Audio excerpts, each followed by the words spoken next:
আসসালামু আলাইকুম সবাইকে। আজকে আমরা গুরুত্বপূর্ণ ক্লাস আমাদের থ্যাংক ইউ মনিরুজ্জামান ভাই, আমরা রেকর্ডটা চালু করছি, প্রতিদিন একটু মনে করে দিবেন প্রথমেই। আমার যদিও মনে থাকে, কিন্তু সামাও কোনো কারণে মিস হয়ে গেলে টোটাল ক্লাসটাই মিস হয়ে যাবে। সো আমরা আজকে মানি সাপ্লাইয়ের এই চ্যাপ্টার থেকে এবার ম্যাথ আসার সম্ভাবনা খুবই বেশি। হ্যাঁ, গত বছর ম্যাথ আসে নাই, সো আপনারা গুরুত্ব সহকারে ম্যাথগুলো করবেন।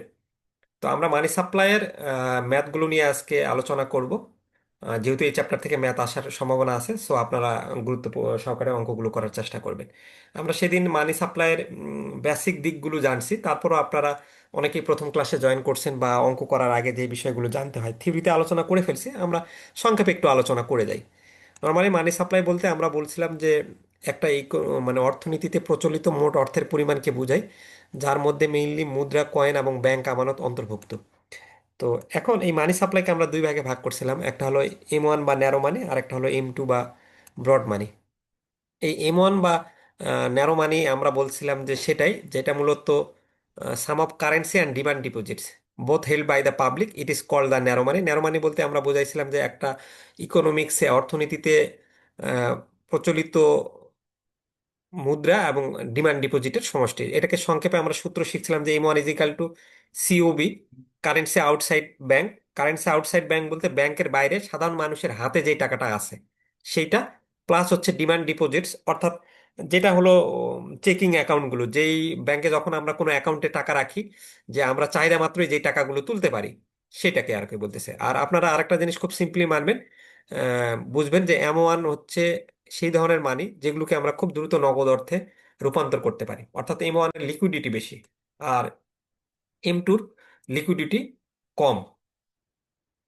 আচ্ছা, আর M2 আমরা শিখছিলাম যে ব্রড মানি, যেটা এই ব্রড মানিতে ন্যারো মানি তো থাকবেই, ন্যারো মানি প্লাস হচ্ছে টাইম ডিপোজিট, এই দুইটার সমষ্টি মিলে হবে M2।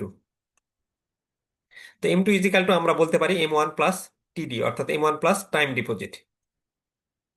আচ্ছা, তো M1 এর কম্পোনেন্টস গুলোর মধ্যে কি কি পড়বে? যেমন আমরা বলতেছি যে currency outside banks, currency in circulation, coin currency, money in your pocket, এগুলো হচ্ছে হলো M1 এর কম্পোনেন্টস এর মধ্যে থাকবে। হ্যাঁ, সেদিন আমরা পড়ছিলাম এটা, আমি জাস্ট একটু আপনাদেরকে আবার মনে করিয়ে দিচ্ছি। তারপর ডিমান্ড ডিপোজিটস, যেগুলো আমরা চেকিং অ্যাকাউন্ট বলতেছি, সেভিংস অ্যাকাউন্ট হইতে পারে বা আর কিছু কারেন্ট অ্যাকাউন্ট হইতে পারে। চেকিং অ্যাকাউন্টস বা checkable deposits, money in your checking accounts, current deposit আলাদাভাবে বলতেছে। তারপর আমাদের ট্রাভেলার চেক, চেক দিয়ে তো আমরা খুব দ্রুত নগদ অর্থে রূপান্তর করতে পারি, সেগুলো M1 এর মধ্যে যাবে। এই কম্পোনেন্টস গুলো মুখস্থ রাখতে পারলে আমাদের অঙ্ক খুব সহজ হবে। Deposit of financial institutions with Bangladesh bank. আর ডিএমবি অর্থাৎ হচ্ছে এটা হলো ডিপোজিট মানি ব্যাংকস, যেগুলো হলো ডিপোজিট নেয়, অর্থাৎ অনেকে বলে ডিএমবি কি, ডিমান্ড ডিপোজিট উইথ ডিএমবিএস। আচ্ছা, আর M2 কম্পোনেন্টস এর মধ্যে যেটা যাবে টাইম ডিপোজিট উইথ ডিএমবিএস। আমরা জানি যে টাইম ডিপোজিট বলতে ওই যে ফিক্সড যেগুলো ডিপোজিট FDR, 4 বছর 5 বছরের জন্য আমরা রাখি না। তো M2 আমরা কি বলছি যে খুব দ্রুত নগদ অর্থে কনভার্ট করতে পারবেন না। তো FDR এর কিন্তু চাইলেই আজকে আমি গেলাম সঙ্গে সঙ্গে নগদ অর্থে কনভার্ট করতে পারবো এমন না, এটার প্রসেস আছে। অথবা আমি যেগুলো সেভিং ডিপোজিট, যেগুলো প্রতি মাসে টাকাগুলো জমাই, সেগুলো কিন্তু M2 এর মধ্যে যাবে। সেদিন আমি ক্লাসে বলছিলাম যে সেভিংস অ্যাকাউন্ট এবং সেভিং ডিপোজিট এটার মধ্যে চিন্তা করতে হবে। সেভিংস অ্যাকাউন্টটা M1 এর মধ্যে যাবে, বাট সেভিংস ডিপোজিট যেটা প্রতি মাসে আমরা বিভিন্ন সেভিং স্কিমগুলো আছে যেগুলোতে আমরা টাকা রাখি, সেগুলো কিন্তু আপনার M2 তে যাবে।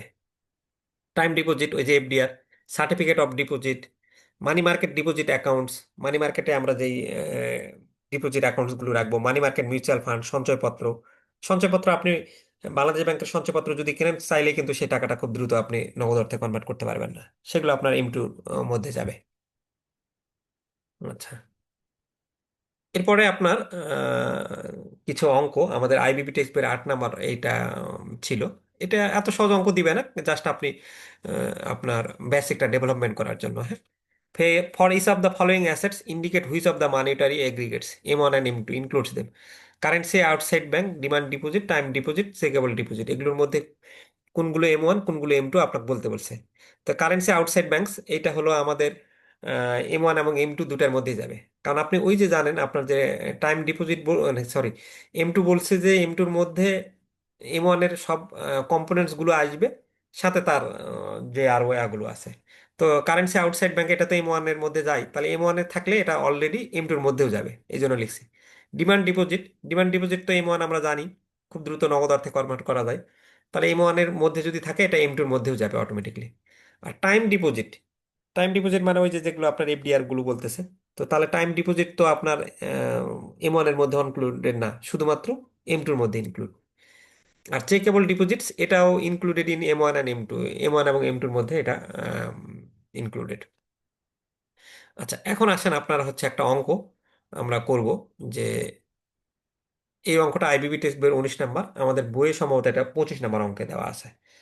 তো এই অঙ্কটা খুব গুরুত্বপূর্ণ একটা অঙ্ক, এই ধরনের অঙ্ক পরীক্ষাতেও আসছিল।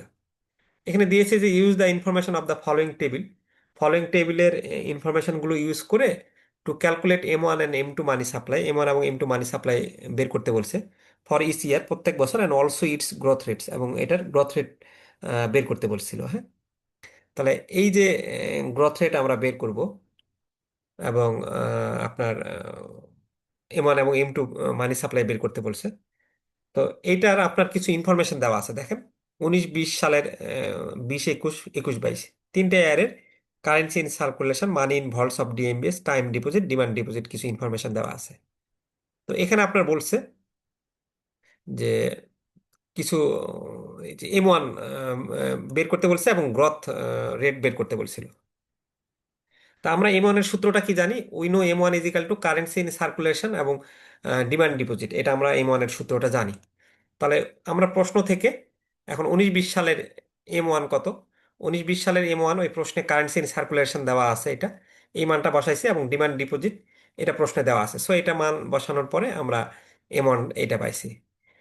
আচ্ছা, এরকমভাবে আমরা 19-20 সালের M1, 20-21 সালের M1, তারপর 21-22 সালের M1 প্রত্যেকটাতে বসাবো, এবং ওই যে টেবিল থেকে ওই 19-20 সালের কারেন্সি ইন সার্কুলেশন মান দেওয়া আছে এটা, 20-21 সালের কারেন্সি ইন সার্কুলেশন মান দেওয়া আছে এটা, এবং 20-21 সালের ডিমান্ড ডিপোজিট দেওয়া আছে, এই সবগুলো যোগ করে প্রতিটা বছরের আলাদা আলাদা আমাদের M1 কত সেটা বের করলাম।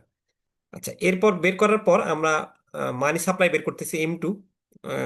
এখন M2 বের করার নিয়ম আপনি তো সূত্রে জানেন, যে M1 প্লাস টাইম ডিপোজিট। এখন এই M2টা আমরা ওখানে তিনটা সাল দেওয়া ছিল, 19-20, 20-21, 21-22।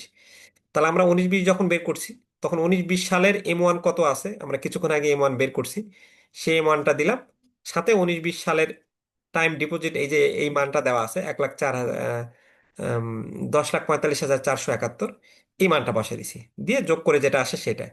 20-21 সালের যখন M2 বের করতে যাব, এরকম ভাবে 20-21 সালের M1 আমরা আগের ক্যালকুলেশনে করে আসছি, এবং 20-21 সালের যে টাইম ডিপোজিট সেটা বসাই দিয়েছি।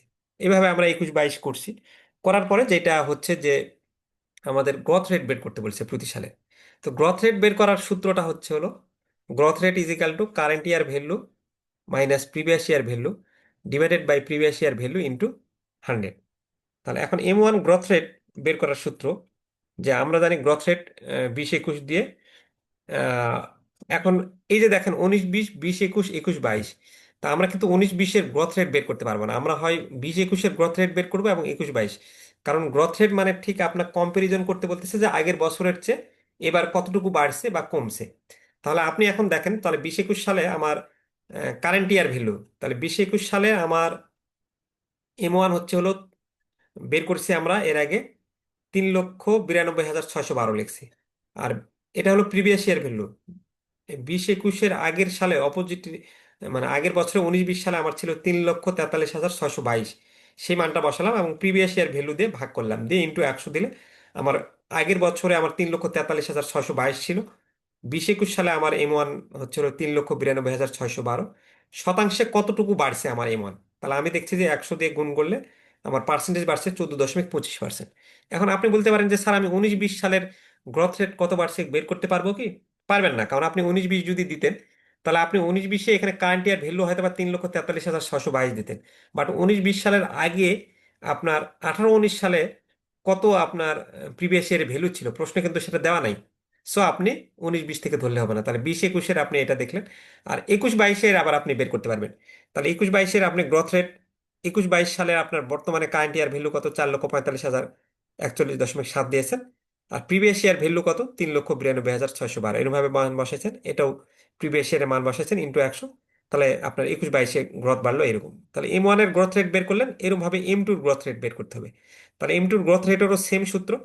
এখানে M1 এর জায়গায় M2 গ্রোথ রেট লিখবেন, এবং M2-র গ্রোথ রেট বের করতে যাওয়ার আগে M2-র 19-20 সালের অ্যামাউন্ট কত, 20-21 কত, 21-22 কত, ঠিক আগের স্লাইডে আমরা যেগুলো করছি সেই মানগুলো আমরা M2-র মান বসাই দেবো, বসাই আমরা ক্যালকুলেশন করবো, তাহলেই হয়ে যাবে। তো তখন আমরা এই যে দেখেন যে 19-20 সালের M2 কত, 21-20-21-21-22, আমরা আগে M2 বের করে ফেললাম, বসায় সেম সূত্র বসাই দিলাম, বসাই দিলে আমাদের হয়ে যাবে। তো এখন এই অঙ্কটা নিয়ে কারো কোনো সমস্যা আছে কিনা, থাকলে বলেন, না হলে তাহলে রিপিট করবো, না হলে পরের অঙ্কে চলে যাব। আমি আপনাদেরকে আনমিউট করার সুযোগ করে দিছি।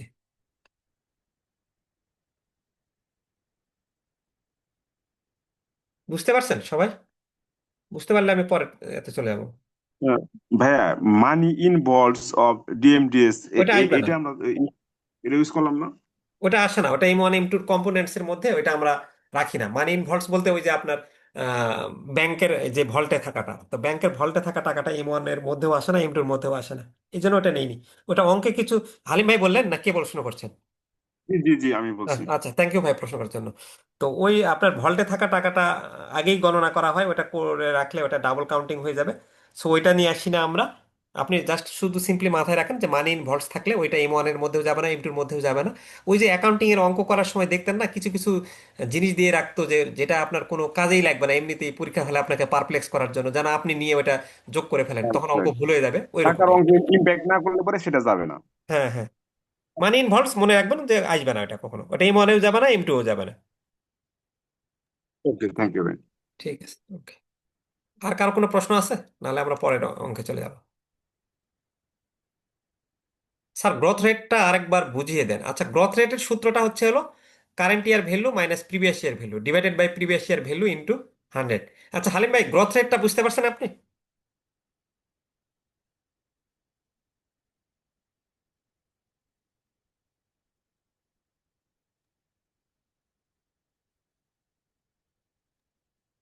স্যার M1 আর M2 বের করাটা একটু আবার একটু যদি রিপিট হ্যাঁ করতেন। ভাইয়া, ওইটা বুঝতে পারছি, গ্রস রেট তো ফর্মুলা জাস্ট।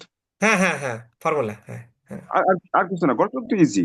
হ্যাঁ, ওই বলছি। প্রথম টুকা করতে পারলে গ্রস রেট সবাই পারবে মনে হয়। হ্যাঁ, হ্যাঁ, হ্যাঁ। তারপর আমি বলি, গ্রোথ রেটটা বলছে যে গ্রোথ রেট মানে ঠিক আগের বছরের চেয়ে আমার কতটুকু বাড়ছে। তো আগের বছরের চেয়ে কতটুকু বাড়ছে এটা আপনার নির্ভর করবে হলো বর্তমানে আপনি ব্যাপারটা এরকম যে সহজ বোঝেন আর কি, ধরে নেন আপনি জনসংখ্যা ধরে নেন, মনে করেন যে জনসংখ্যা কতটুকু বাড়ছে। ধরে নেন এই বছরের জনসংখ্যা হচ্ছে হলো 20,000, আর আগের বছরের জনসংখ্যা আপনার গ্রামে ছিল হলো 15,000। তাহলে আপনার জনসংখ্যা বাড়লো কত হাজার? বর্তমানে 5,000। এই 5,000টা আপনি কিভাবে বের করছেন? কারেন্ট ইয়ার ভ্যালু, বর্তমানে জনসংখ্যা 20,000, প্রিভিয়াস ইয়ার ভ্যালু কত? 15,000। তাহলে আপনার জনসংখ্যা বাড়লো কত? আলটিমেটলি 5,000 জনসংখ্যা বাড়ছে। তাহলে এই 5,000 জনসংখ্যা আপনি আপনার প্রিভিয়াস ইয়ার ভ্যালু মানে 15,000-এ বাড়লো কত? 15,000-এ বাড়ছে। এখন উইকিং নিয়মে দিয়ে দিচ্ছেন প্রিভিয়াস ইয়ার ভ্যালু, এই যে প্রিভিয়াস ইয়ার ভ্যালু ভাগ হবে 15,000-এ বাড়ছে 5,000, একে বাড়ছে কত আর 100-তে বাড়ছে কত, তাহলে এই 100 দিয়ে গুণ দিলে তখন এটা অটোমেটিকলি একটা পার্সেন্টেজ চলে আসে। তাহলে এই পার্সেন্টেজ ধরেন সামথিং 1, 2, 3, 1, 2, 3, 5 দিয়ে 3 × 5 = 15, তার মানে 33 দশমিক সামথিং, এই 33.34 মনে করেন যে পার্সেন্টেজ, এরকম আপনার হলো গ্রথ রেটটা বাড়ছে আর কি। তো এই গ্রথ রেটটা এই জাস্ট সূত্র current year value minus previous year value, previous year value into 100। আর M1 M2 ভাই এটা আমরা কি বলে ক্লাসে, আগের ক্লাসেও আলোচনা করছি, M1-এর কম্পোনেন্ট কোনটা, M2-র কম্পোনেন্ট কোনটা, সেই অনুসারে দেখে সেগুলো যোগ করে দিয়েছি। এটা তো খুবই সিম্পল। এটা মনে হয় আরেকবার আপনার চাচ্ছেন যেহেতু, তাহলে দেই। এই যে এখানে আপনাকে M1 আর M2, এই যে 19-20 20 21 21 22 সালের করছে, এই যে currency in circulation, money in vault, time deposit আর ডিমান্ড ডিপোজিট, এর মধ্যে আপনি মানি ইন ভল্টসটা নিয়ে আসবেন না। ওই যে হালিম ভাই চালাক চতুর মানুষ, খুব দ্রুত ধরতে পারছে। Currency in circulation, time deposit এবং ডিমান্ড ডিপোজিট, এই তিনটা নিয়েছি আমরা। তাহলে এখন এই তিনটার মধ্যে আপনি M1 কারেন্সি ইন সার্কুলেশন যায়, এবং আপনি জানেন যে ডিমান্ড ডিপোজিট যায় M1-এর মধ্যে।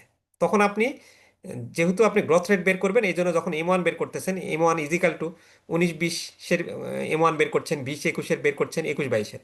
এখন 19-20-এর এম ওয়ান যখন বের করছেন, তখন কিন্তু কারেন্সি ইন সার্কুলেশন এই যে যেই অ্যামাউন্টটা দেওয়া আছে তখন সেটা বের করছেন। এই যে দেখেন, 19-20 সালের এম ওয়ান যখন বের করছেন তখন কারেন্সি ইন সার্কুলেশন আপনার এই আগে কত ছিল, একক দশক শতক 2,08,094। এই এখানে কিন্তু কারেন্সি ইন সার্কুলেশন 2,08,094 নিয়েছেন। এই এম ওয়ানের সূত্রটা লিখে দিয়েছেন আগে, কারেন্সি ইন সার্কুলেশন এবং ডিমান্ড ডিপোজিট জানেন। ওই অনুসারে 19-20 সালের কারেন্সি ইন সার্কুলেশন কত দেওয়া ছিল সেটা নিছেন, আর ডিমান্ড ডিপোজিটটা কত দেওয়া ছিল এই যে প্রশ্নে, এই যে 1,35,528 সেটা নিছেন, নিয়ে এটা যোগ করে দিয়েছেন। এইভাবে আপনি সেম 20-21 সালের এই যে কারেন্সি ইন সার্কুলেশন এবং ডিমান্ড ডিপোজিট নিছেন, এই বসায় দিয়েছেন। তারপর 21-22 সালের কারেন্সি ইন সার্কুলেশন আর ডিমান্ড ডিপোজিট নিছেন। এইভাবে আপনি তিনটা মান বের করছেন, কারণ তিনটা মান বের না করলে তো আপনি গ্রোথ রেট তখন বের করতে পারবেন না। ওইভাবে আপনি আবার এম ওয়ানেরও গ্রোথ রেট বের করতে বলছে, আবার এম টুরও গ্রোথ রেট বের করতে বলছে, এই জন্য এম টুরও কাজ করছেন। এখন এম টু বের করতে গেলে আপনি M two equal to M one plus time deposit লিখছেন। তখন এম ওয়ানের আপনি যখন এম টু যখন বের করতে গেছেন 19-20 সালের, তখন এম টু ইজিক্যাল টু এই এম ওয়ান কত আছে 19-20 সালে, তাহলে এই যে 19-20 সালে আপনি এম ওয়ান বের করছেন 3,43,622। এই যে 3,43,622 নিয়েছে এম ওয়ান।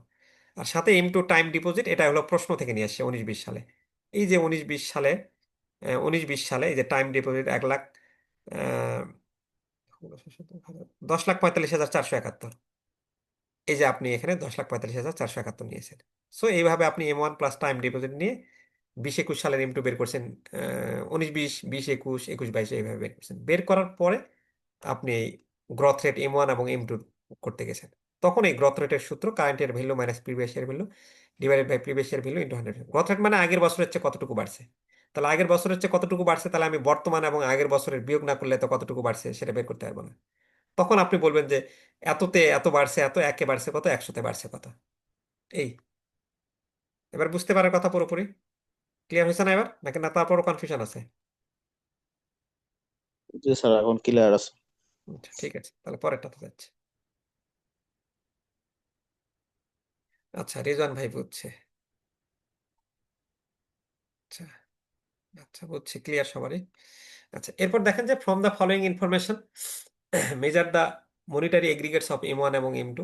এম ওয়ান এবং এম টুর মান বের করতে বলছে। তো এটাও খুবই সহজ।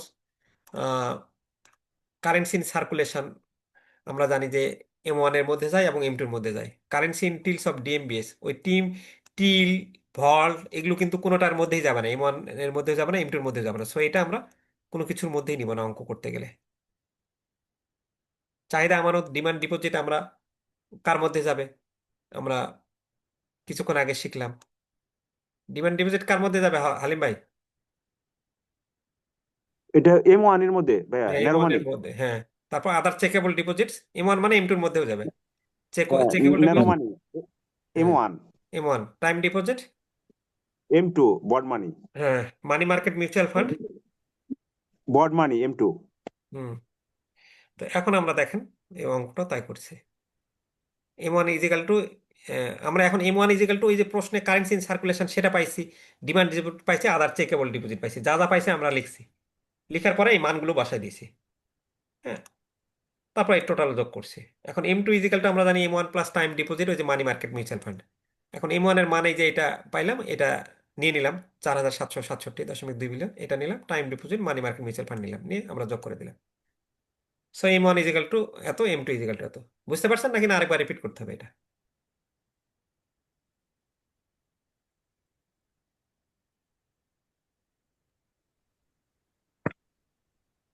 বুঝতে পারছেন তো না? জি স্যার। আচ্ছা, ঠিক আছে, তাহলে আমি পরেরটাতে চলে যাচ্ছি। সো এটা আর দেখানোর কিছু নাই। আচ্ছা, এরপর আবার এরকম একটা, এই যে 97 বিপিএ তে অঙ্ক আসছিল, যে from the following list of items indicates if they are in M one. কোনটা এম ওয়ান এর মধ্যে আছে, এম টুর মধ্যে আছে নাকি না কোনোটার মধ্যেই নেই।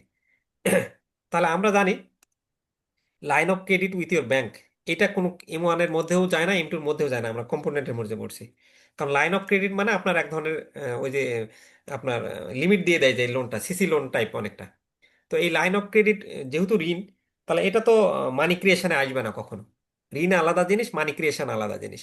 সো এই জন্য লাইন অফ ক্রেডিট এটা আমাদের এম ওয়ান এর মধ্যেও যাবে না, এম টুর মধ্যেও যাবে না। এগ্রিগেটার্স মানে ওই যোগ করে বলছে যে টোটাল যোগ করে কত, এগ্রিগেট মানে সমষ্টি কত। আচ্ছা। ভাইয়া এরকম কতগুলা ফিগার মানে যাইতে পারে না, এরকম কি মানে কোনো লিস্ট আছে? ও, লিস্ট। আচ্ছা আচ্ছা, আপনি খুব, আপনি তো বেশ ভালো আলিম ভাই, আপনি আর আগে পরীক্ষা টরীক্ষা দেন নাই।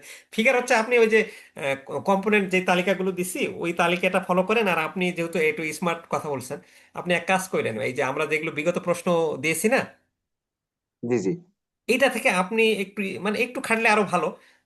এটা আমিও করতে পারলে ভালো, আপনার বলার পরে মনে হইলো যেই যেই নতুন নতুন আইটেমগুলো এম ওয়ানের মধ্যে আসতেছে, যে আমরা ওই লিস্টে ধরি নাই, আমি তো লিস্টে কয়েকটা দিয়ে দিছি এম ওয়ান এবং M2, তখন ওই এম জি জি। ওয়ানের মধ্যে নতুন কোনো কিছু আসলে যে আমি ওটা লিস্টে ধরি নাই, তাহলে ওই লিস্টে অ্যাড করি। আর M2-র মধ্যে যদি দু একটা জিনিস থাকে সেটা অ্যাড করি, এবং সাথে ওই লিস্টের বাইরেও আমরা যদি পরীক্ষার আগে ওইটা রিভিশন দেই যে যেই যেই টপিকসগুলো M1 এবং M2-র মধ্যে যাবে না এমন কিছু গুরুত্বপূর্ণ তালিকা দিয়ে আমি যদি 7-8টা এরকম বিগত বছরের পরীক্ষা থেকে আইটেম বা দফা নিয়ে নিই, তাহলে পরীক্ষার আগে বা পরীক্ষার জাস্ট সকালবেলাও যদি আমি একটা রিভিশন দিয়ে দিই, তাহলে কিন্তু আমার অঙ্ক ওর মধ্যেই তো ঘুরে ফিরে আসবে। যদি একদমই জটিল করে সেটা তো আলাদা ব্যাপার। বুঝতে পারছেন হ্যাক্সটা, রাইট বুঝতে রাইট। পারছেন? হ্যাঁ আমরা ফাইন্ড আউট করতে পারলাম যে এগুলা আসবে না, তাহলে একটা হুম। মানে হ্যাঁ মাথার মধ্যে একটা হ্যাঁ, ব্রেনের মধ্যে একবারে একটা ওই ইয়ে হয়ে তখন যায়। আমার পরীক্ষার আগে তো প্রতিটা অঙ্ক ধরে ধরে এত সময় দেখার দরকার নেই, আমি ফাইন্ড আউট করে রাখবো সবগুলো বিগত বছরের অঙ্ক করে যতগুলো M1 পাইলাম, ওই M1-এর মধ্যে স্যার যদি ওই লিস্টে এক দুইটা মিস্টেক থাকে তাহলে আমি ওটার মধ্যে ইনক্লুড করে দিলাম, এবং M2 যদি কোনো লিস্টেক থাকে সেটা দিয়ে দিলাম, এবং সেই সাথে স্যার তো এবার কোন আইটেমগুলো যাবে না পরীক্ষাতে আমাকে পারপ্লেক্স করে সেটা তো আলাদাভাবে ইনক্লুড করা নাই, তাহলে আমি সেটাও একটা লিস্ট করে ফেললাম, একটু নিজে করলাম না, এটা তো আমিও করে দিতে পারবো, বাট আমি যখন নিজে লিস্ট করতে যাব তখন এটা আমার মাথায় মুখস্থও হয়ে যাবে। সো ওইটা আমি একটু হোয়াটসঅ্যাপ পেজ রাইট। গ্রুপে যারা আপনারা ভালো পারেন লিখতে অ্যাড, কি বলে দিলাম, দিয়ে তখন সবাই এটা রেখে দিলেন, তাহলে তখন এটা কাজে দিবে। থ্যাংক ইউ ভাইয়া। আচ্ছা, okay. তো লাইন অফ ক্রেডিট যায় না, লাইন অফ ক্রেডিট আমরা বাদ দিলাম। লাইন অফ ক্রেডিট যেমন অলরেডি লাইন অফ ক্রেডিট পাইলাম আমরা, তারপর কারেন্সি ইনভলভ পাইলাম, কারেন্সি টিলস পাইলাম। সো এই তিনটা আমরা অ্যাড করে নিতে পারবো।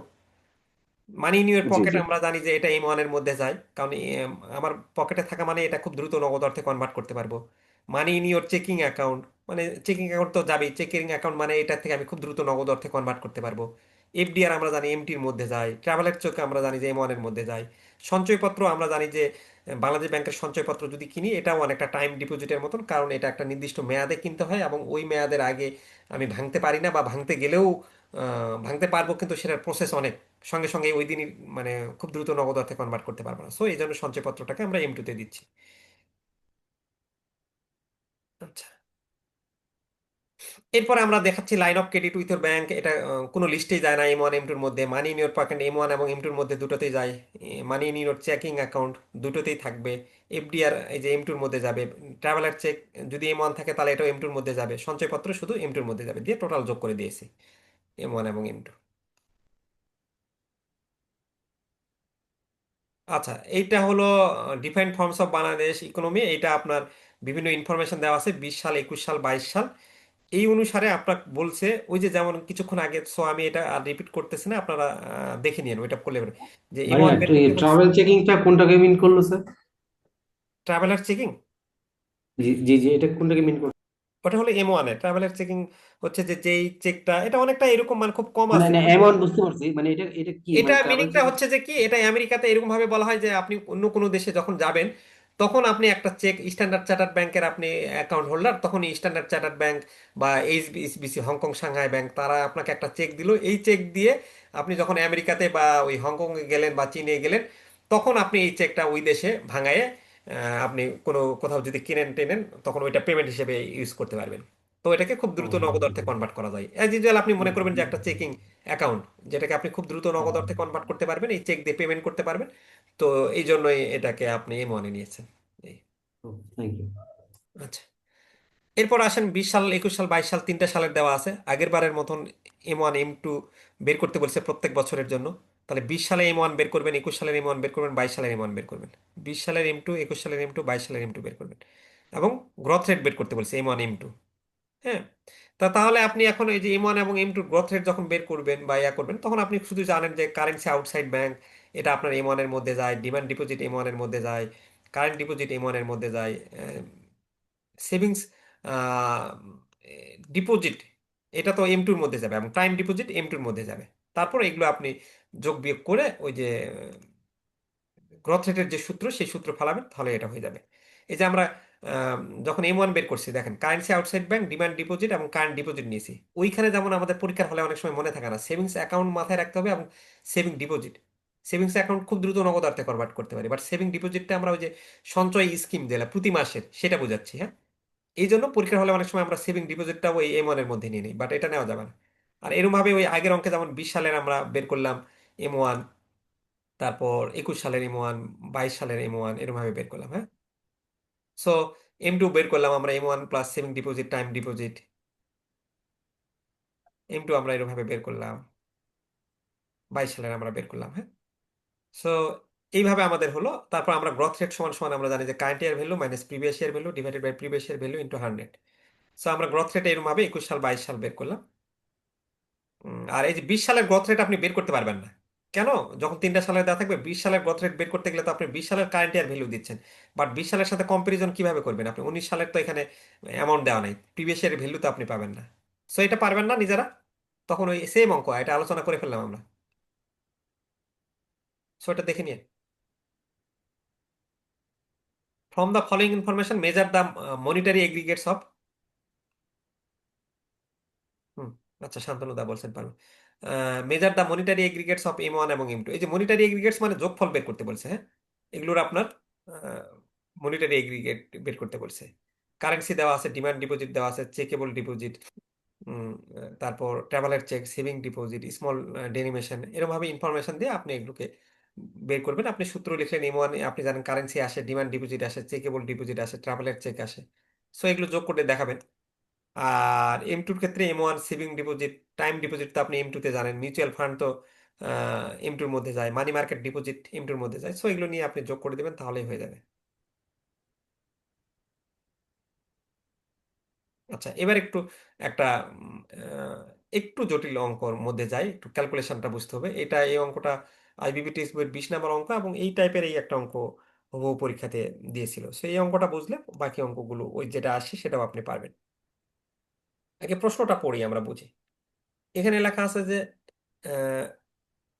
If narrow money is 25% of broad money, যদি ন্যারো মানি ব্রড মানির 25% হয়, হুইচ ওয়াজ অ্যারাউন্ড টাকা 4,40,528 কোটি অ্যাজ অন জুন 2011, যেটা হচ্ছে হলো 4,40,528 কোটি 2011 সালের জুন মাসে।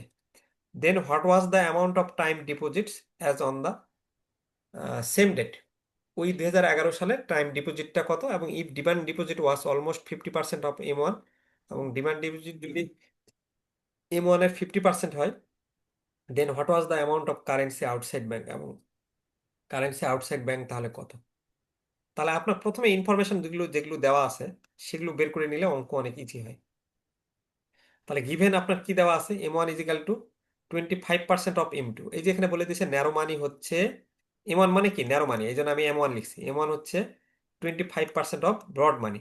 তাহলে 25% অফ ব্রড মানিকে আমরা কি দ্বারা প্রকাশ করি? M2 দ্বারা। তাহলে 25% অফ M2।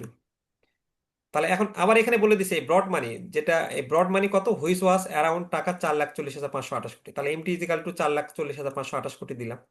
তাহলে এই যে M2-র যদি 25% হচ্ছে M1, তাহলে M2-র মান 4,40,528 আছে। তাহলে এই 4,40,528 কোটির 25% বের করলে আমরা M1 বের করে যাবো। তাহলে এই জন্য আমরা লিখছি first calculate M1। M1 equal two এই 25% মানে 25কে 100 দ্বারা ভাগ করলে 0.25 পাই, 0.25 ইন্টু M2। তারপর আমরা এই যে 0.25, M2-র মান কত, 4,40,528, 4,40,528 করলে আমরা M1 পাইছি 1,10,132 আর কি। তো এখন M1 যদি 1,10,132 বের করি, প্রথমে আমাদের বলছে যে টাইম ডিপোজিট ওই সালের কত হবে। তা ন্যারো মানি আমরা বের করলাম 1,10,132।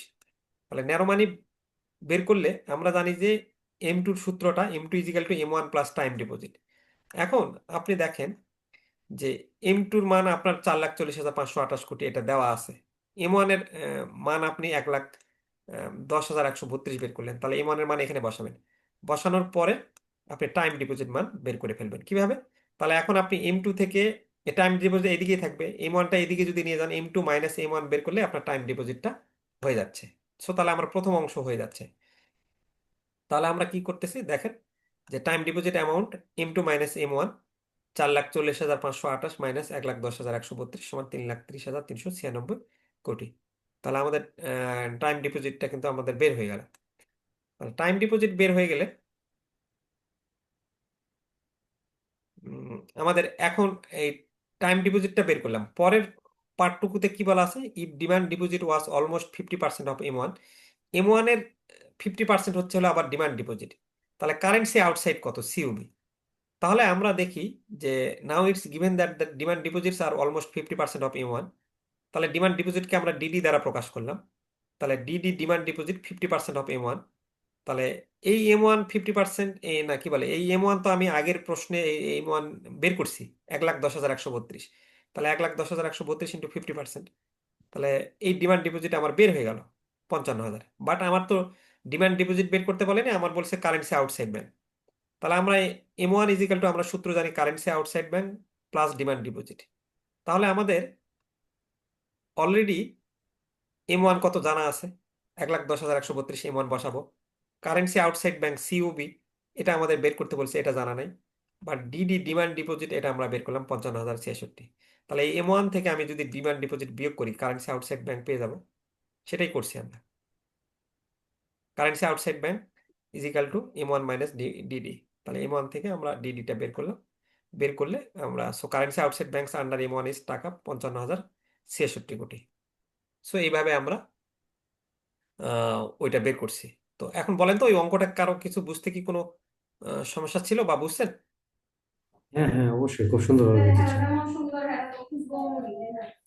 আচ্ছা, তাহলে আমরা খুব সুন্দরভাবে বুঝছি। আমরা সেম এরকম আরেকটা অঙ্ক একটু যাই আমরা। আচ্ছা, তাহলে এই যে দেখেন 97তম ব্যাংকিং প্রফেশনাল এক্সামিনেশনে সেম ওই টাইপের অঙ্ক আসে। আইবিপি টেক্সট বইয়ের অঙ্ক প্রশ্ন খুবই গুরুত্বপূর্ণ। তো এটাকে গুরুত্ব দিয়েই আমরা আমাদের হ্যান্ডনোটগুলোকে এমনভাবে সাজাইছি যেন আপনি ব্যাংকে জব করে অল্প পরিশ্রমেই পাশ করতে পারেন। প্রথম থেকেই আমরা ওই টাইম স্পেন্ডের মতন একবার একটা বই দিলাম, ফের আবার পরীক্ষার 1 মাস আগে মানে আপনার কাছে 3-4 ধাপে বিক্রি করব। প্রথমে কম দামে বিক্রি করলাম, করে ফের আবার 1-2 ধাপে এই সাজেশন সলিউশন কেন, এই রিভিউ কেন। প্রথমে এলোমেলো পড়ে লাভ নাই তো, মাত্র 1.5 মাস সময়, 1.5 মাসে যদি আপনি অনেক প্রশ্ন পড়েন, ফের আবার পরীক্ষার 10 দিন আগে অন্য দিল, তো ওই 10 দিন আগে কিভাবে কি করবে। আচ্ছা, ওভারঅল যে অঙ্ক যে প্রশ্ন ক্লাসে আলোচনা করব এটা যদি মাথায় রাখতে পারেন, 80% প্রফেশনাল পরীক্ষায় 100% কমন আসে না, 80 থেকে 90% ইনশাল্লাহ কমন পাবেন। এই 100টাকে আর ছোট করবেন না। তাহলে এই 80-90% কমন পাইলে বাকি 10-15-20% আপনি পাবেন, ইনশাল্লাহ পাস হয়ে যাবে। বাট ওই এক একটা চ্যাপ্টারে মেটামেন্টর যেমন 40টা 50টা করে প্রশ্ন ধরছে, অতগুলো প্রশ্ন পড়ে আপনি পরীক্ষার আগে মাথায় রাখতে পারবেন না। আর সপ্তাহে 5 দিনই তো আপনার খুব প্রেশারফুল জব। সো ওই 2 দিনে এত প্রশ্ন পড়ে আবার যে এত প্রশ্ন পড়েও আপনি 100% প্রশ্ন কমন পাবেন এমন না, কিছু কিছু প্রশ্ন আসেই না। সো এত পড়ার দরকার নাই, প্রথম থেকেই গুছিয়ে পড়ি আমরা। আচ্ছা, তারপর আসেন যে calculate the amount of the time deposits which narrow money of around BDT 450 crore is 30% of broad money as on 30 June 2023। বলছে যে টাইম ডিপোজিট বের করতে বলছে, ন্যারো মানি 450 কোটি, মানে ব্রড 30% অফ ব্রড মানির। Calculate the amount of currency outside bank demand deposit, মানে same information গুলো বলছে। খালি একটু আমি দেখাই যে আমরা কি বলছে, we know that M1 narrow money M1 is 30% of broad মানি।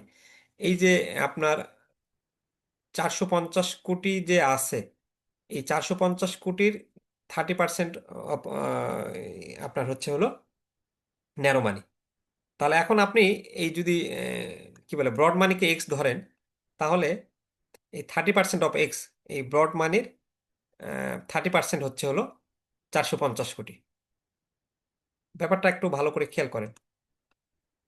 সেটা হচ্ছে,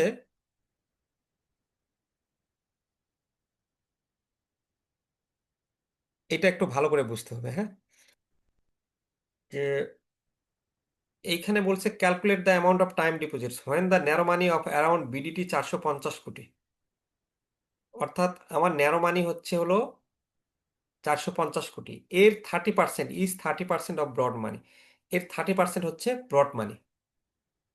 এখন আপনি তাহলে ন্যারো মানির, we know that narrow money is 30% of broad money and is BDT 450 কোটি।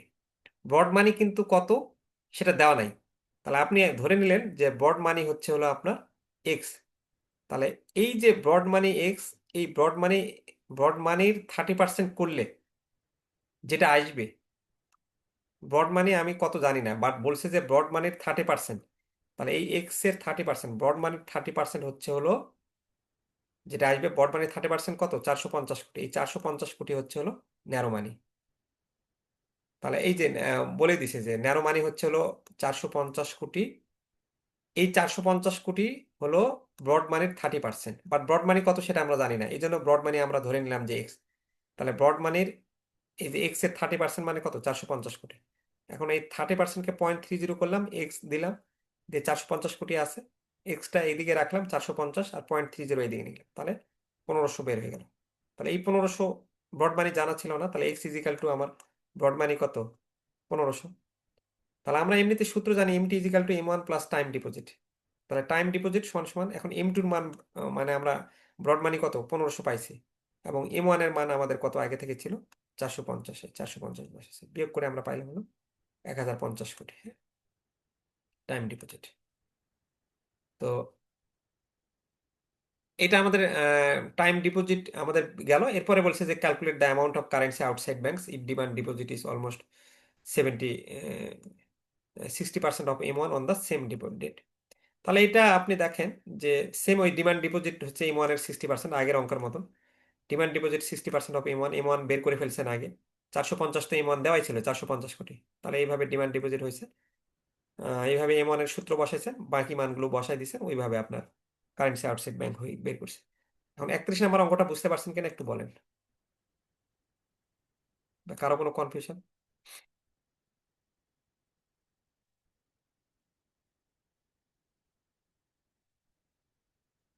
হালিম ভাই বুঝতে পারছেন? আছেন না চলে গেছে? না, বুঝতে পারছি ভাই, বুঝতে পারছি। হুম। তাহলে সবাই বুঝতে পারছেন তো না? সুস্মি আপু বুঝতে পারছেন?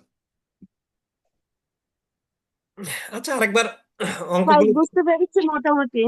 আচ্ছা দ্বিতীয়বার আরেকবার যখন, দেখলে হ্যাঁ মনে হয় ঠিক দেখলে হবে। বুঝতে পারবেন। অনেক সময় কি হয়, আমাদের ক্লাসে 50% বুঝি, পরে ঠান্ডা মাথায় যখন আরেকবার দেখা হয় তখন পুরোপুরি বোঝা হয়। স্যার তাতে আরেকবার আমরা, আরেকবার একটু। ভাই এই অঙ্কগুলো মার্কস কত থাকে? বা মানে আমরা কি বাংলায় দিব নাকি ইংরেজিতে দিব? যদি বাংলা লিখি তাহলে কি ইংরেজিতে দিলে হবে কিনা? এগুলো হচ্ছে 9-10 মার্কস থাকে। টেকনিক্যাল ওয়ার্ড আপনি কি বলে ইংলিশে লিখলেও লিখতে পারবেন, সমস্যা নাই। আপনি ওই যে আহ, তখন আপনি এই উইন ওটা না লিখে খালি আপনি লিখবেন আমরা জানি এম ওয়ান ইজিক্যাল টু এরকম। আমরা ওই যে ফিজিক্সের অঙ্ক বা কেমিস্ট্রির অঙ্ক বা অ্যাকাউন্টিং এর অঙ্কগুলো, টেকনিক্যাল জিনিসগুলো কি ইংলিশে লিখতে পারি না? ইংলিশেই তো কমফোর্ট ফিল করি, কারণ তো ইংলিশে কারণ অঙ্ক দিলে কোনো সমস্যা বাংলায় নেই। মানে এখানে করতে খালি গেলে কিন্তু এই যে মানে ঝামেলা হয়ে যায়। ইটস গিভেন দ্যাট ট্যাট এগুলো না লিখে আপনি তখন বলবেন যে দেওয়া আছে, এটা দিয়ে তারপর আমরা জানি, এরকম ভাবে দিবেন, দিয়ে তারপর সূত্র যেটা জানেন সেটাই দিয়ে দেন, সমস্যা হবে না। আর ইংরেজিতে যদি অঙ্ক দিই তাহলে কি মানে মার্কস দিবে না এরকম কিছু? না না, দিবে দিবে না।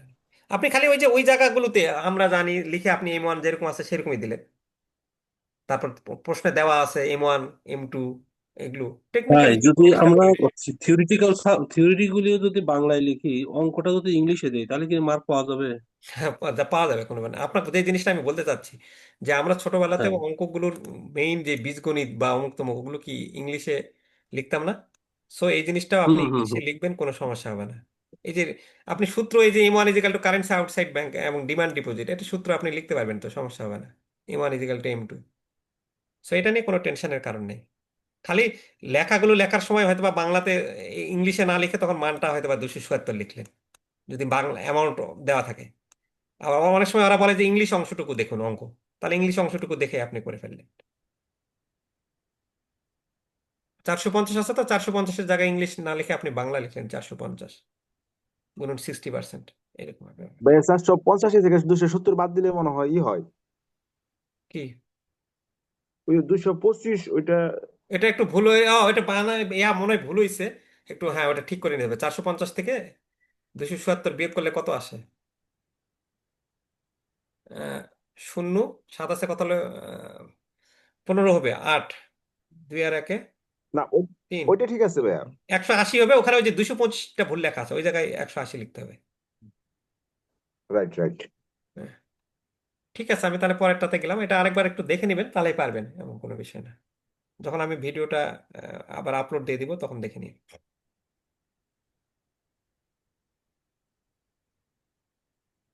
আচ্ছা, এখানে আবার আরেকটা অঙ্ক আছে যে if the reserve requirement ratio is 10%, then is taka of new reserves placed in the banking system would result in new money creation in the amount. এই অঙ্ক কখনো আসেনি যদিও, বাট আইবিবি টেক্সট বইয়ে দেওয়া আছে, আমরা এই জন্যই দিয়েছি। আসার সম্ভাবনা খুবই কম। তারপর সূত্র মুখস্থ রাখেন আইবিবি টেক্সট বইয়ের।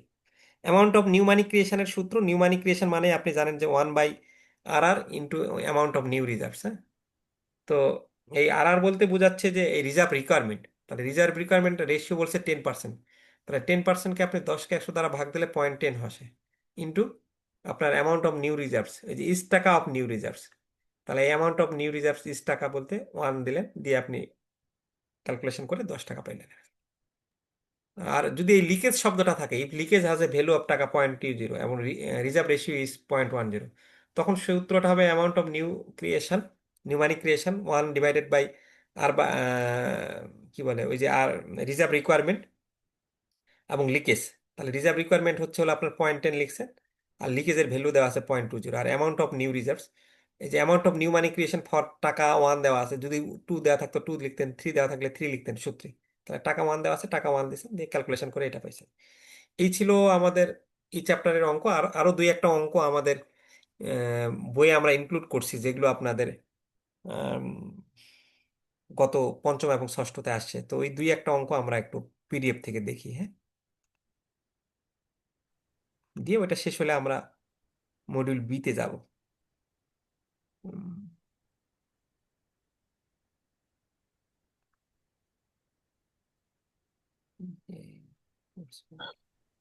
স্যার আমি গতকাল বইয়ের অর্ডার করছি স্যার, আজকে পাইনি হাতে। ওটা কি ঢাকা থেকে না কোথা থেকে অর্ডার করছেন? স্যার আপনার এখান থেকেই অর্ডার করছি। না না, এখান থেকে মানে আপনার কোথায়, আমি ওটা বলতে চাচ্ছি যে আপনার হ্যান্ড নোট আমি ওই সিরাজগঞ্জ। সিরাজগঞ্জ। সিরাজগঞ্জে যেতে অনেক সময় এটা ঢাকা যায়, ঢাকা থেকে মানে ব্যাক করে 2 দিন লাগে। ও, আচ্ছা, কালকে দেখেন, কাল বা পরশু। কালকে হ্যাঁ, কালকে পরে তো আমার ব্যাংক বন্ধ হয়ে যাবে 4 দিনের জন্য। এটাই একটা সমস্যা। দেখা যাক কি হয়। হুম। আমরা কুরিয়ারে দিয়ে দিছি তবে সবগুলো। ইনশাল্লাহ। আচ্ছা, আসেন। স্যার আমি মিজানুর আচ্ছা, রহমান, আর সোশ্যাল আপনার যদি স্টাডি ওই কি সিরাজগঞ্জ। মানে আপনার কি শুধু এমএফএস আছে নাকি না অন্য কোনো কিছু আছে? শুধু একটাই সাবজেক্ট স্যার, আমি এত সুন্দর পরীক্ষা দিয়েছিলাম স্যার, কিন্তু পাশ হলো না কেন বুঝলাম না স্যার। আচ্ছা, আপনার এবার এই যে ক্লাসগুলো আমি একটু দেখছিলাম। প্রথম থেকেই চেষ্টা করেন। আর যদি পেয়ে গেলেন তো পেয়ে গেলেন, না পাওয়া গেলে আপনি কালকে ফার্স্ট চ্যাপ্টারটা বা পরের দিন ফার্স্ট চ্যাপ্টারটা প্রিন্ট করে নিয়েন, আর কিছু স্লাইড দরকার হলে দিয়ে দিবনি। ওই স্লাইড জি পিডিএফ আছে, স্যার। ওই স্লাইড পিডিএফ দেখে যদি না পান তাহলে স্লাইড পিডিএফ দিবেন, ওইটা দেখে হুম, পড়তে পারবেন। জি স্যার, জি স্যার। আচ্ছা, ঠিক আছে, আসেন আমরা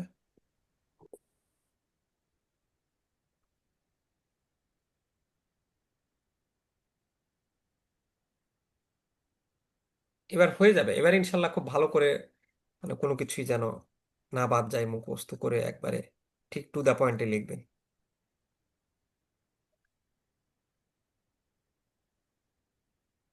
অনেক সময় এটা তো অনেক মানে আপনি টু দা পয়েন্টে অঙ্কগুলি লিখলে তো অঙ্কগুলি দিছিলাম, কিন্তু কেন যে হলো না অঙ্কগুলো, কেন যে পাশ আসলো না বুঝলাম আচ্ছা, না। এবার হয়ে যাবে। অনেক সময় আমাদের কি বলে আপনার এরকম হয়, পরের বারে যখন দেই তখন আমরা ঠিক হয়ে যায়।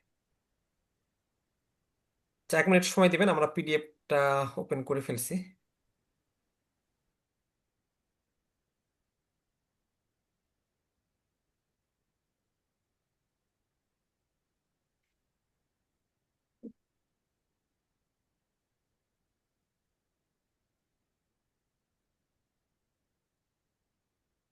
আচ্ছা, এই 33 করছি আমাদের এই যে পঞ্চম ব্যাংকিং প্রফেশনাল এক্সামিনেশনে একবার একটা একটু জটিল অঙ্ক, জটিল বলতে ওরা এই ধরনের অঙ্ক আলোচনাই করেনি, তারপর ওরা দিয়ে দিয়েছে আমাদের এই যে কিছু ক্যালকুলেশন দিছে। দেওয়ার পর ওরা বলতেছিল যে calculate monetary base M0, monetary base বের করতে বলছে M1 M2 এবং মানি মাল্টিপ্লায়ার। বাট ওরা ওদের বইয়ে কিন্তু কোনো এতে মনিটারি বেসের অঙ্ক, মানি মাল্টিপ্লায়ার অঙ্ক দিয়েছিল না। তো এখন মনিটারি বেসের সূত্রটা আমাদের হচ্ছে monetary base M0 equal to currency in circulation এবং reserve of DMBs. Deposit taker ব্যাংকে যে রিজার্ভটা আছে এবং সার্কুলেশন যেটা আছে সেটাই হলো আমাদের মনিটারি বেসের সূত্র। তাহলে monetary base currency in circulation প্রশ্নে দেওয়া আছে 2778, এই 2778 নিয়েছি আমরা। আর রিজার্ভ, এই যে রিজার্ভ অফ ডিএমবিএস, ডিপোজিট মানি ব্যাংকের রিজার্ভ আছে 3693, এই দুইটা যোগ করে যেটা পাইছি সেটা হলো আমাদের M0। এখন M0 তো গেল, এখন আমরা M1 তো আমরা জানি যে we know M1 is equal to কি, currency in circulation. Currency in circulation এবং ডিমান্ড ডিপোজিট জানি, কারেন্সি ইন সার্কুলেশন এবং ডিমান্ড ডিপোজিট যোগ করে যেটা পাইছি। আর M2 ব্রড মানি আমরা কি জানি, M2 ইজ ইকাল টু আমরা M1 জানি, M2 যেটা বের করলাম এবং তার সাথে টাইম ডিপোজিট দিব। তাহলে M1 বের করলাম কি 4724, তাহলে M1 4724 আমাদের আসলো। সাথে টাইম ডিপোজিট আমাদের কত আছে, 15606, টাইম ডিপোজিট লিখলাম। তাহলে M1 প্লাস টাইম ডিপোজিট যোগ করে আমরা পাইলাম 20,330 বিলিয়ন টাকা। হ্যাঁ, তাহলে আমাদের এই M2 গেল। এরপর মানি মাল্টিপ্লায়ার M, এই মানি মাল্টিপ্লায়ারের সূত্রটা হচ্ছে হলো আমাদের M2 কে M0 দ্বারা, মানে M2 কে মনিটারি বেস দ্বারা ভাগ করলে যেটা আসে সেটাই হলো মানি মাল্টিপ্লায়ার। তাহলে M2 কে মনিটারি বেস দ্বারা ভাগ করলে আমরা পাই 3.14। এই হচ্ছে আমাদের পঞ্চম ব্যাংকিং প্রফেশনাল এক্সামিনেশন এসেছিল। আর পঞ্চম ব্যাংকিং প্রফেশনাল এক্সামিনেশনে আরেকটা অঙ্ক আসছিল অনেকটা, আমরা ওই যে এর আগে 97 এবং আরেকটা অঙ্ক দেখালাম না অনেকটা, যে এত এত এর এত ব্রড মানে এত ন্যারো মানি। সো এরকম একটা অঙ্ক আসছিল, দেখেন, as of June 2024, narrow money M1 constitutes of, narrow money constitutes 20% of broad money, which was reported to be টাকা 4,20,628 কোটি। এই লাইনগুলো ভালো বুঝতে হবে এইভাবে, যে ন্যারো মানি হচ্ছে 20% কার, ব্রড মানির। আবার এই ব্রড মানিটা কত, হুইচ ওয়াজ 4,20,680। অর্থাৎ এই যে ব্রড মানি 4,20,680, এইটার 20% আমরা বের করে ফেলতে পারলেই পারবো ন্যারো মানি। তাহলে এখানে দেখেন, আগে পরের জিনিস পরে বুঝি, আগে ব্রড মানি প্রশ্নে কত দেওয়া আছে, M2 4,20,680 আশি কোটি। এই যে ব্রড মানি, ব্রড মানি বলার পর কমা দিয়ে বলছে যে which was reported to be 4,20,680 crore. তাহলে ব্রড মানি M2 ইজিক্যাল টু 4,20,680 কোটি বের করলাম। এখন আমি M1 সমান সমান, আমাকে M1 কি বলছে, যে M1 হবে ন্যারো মানি কনস্টিটিউয়েন্টস, M1 হবে 20% অফ ব্রড মানি। তাহলে 20% অফ M2 লিখলাম। তাহলে 20% গুণন M2 আবার প্রশ্নে দেওয়া আছে কত, 4,20,680। তাহলে এই 20% কত, 4,20,680, 4,20,680 20% করলে কত আসে, 84,136 কোটি। এই 84,136 হচ্ছে হলো M1। এখন এখানে আপনার বলছে আবার যে if demand deposits make up nearly 50% of M1, যদি ডিমান্ড ডিপোজিটটা M1 এর 50% হয়, তাহলে এখন ডিমান্ড ডিপোজিট কিসের, 50% অফ M1। তাহলে 50% গুণন M1 কত বের করছে, 84,136, 84,136, মানে আপনার M1 যেটা হবে তার অর্ধেক হচ্ছে হলো ডিমান্ড ডিপোজিট। তাহলে M1 এর অর্ধেক 50% করলে এই যে 42,068 টাকা পেলাম আমরা ডিমান্ড ডিপোজিট। এখন you are given that time deposit accounts for a certain percentage of broad money, how would you calculate the currency outside bank. মানে বলছে যে এইগুলো যদি তোমার থাকে তাহলে তোমার কারেন্সি আউটসাইড ব্যাংক কত। তাহলে কারেন্সি আউটসাইড ব্যাংক মানে আপনি জানেন যে M1 মাইনাস ডিমান্ড ডিপোজিট, কারণ ওই যে আপনি M1 এর সূত্রটা কিছুক্ষণ আগে শিখলাম না আমরা, M1 is equal two currency outside bank COB plus হচ্ছে ডিমান্ড ডিপোজিট। তাহলে এই M1 is equal two COB currency outside bank plus demand deposit যদি হয়, তাহলে আমি হলো এই COBটা বের করতে যদি চাই, COB কারেন্সি আউটসাইড ব্যাংক, তাহলে M1 আর ডিমান্ড ডিপোজিটসটা এইদিকে যদি নিয়ে আসি তাহলে মাইনাস হবে না, M1 মাইনাস DD।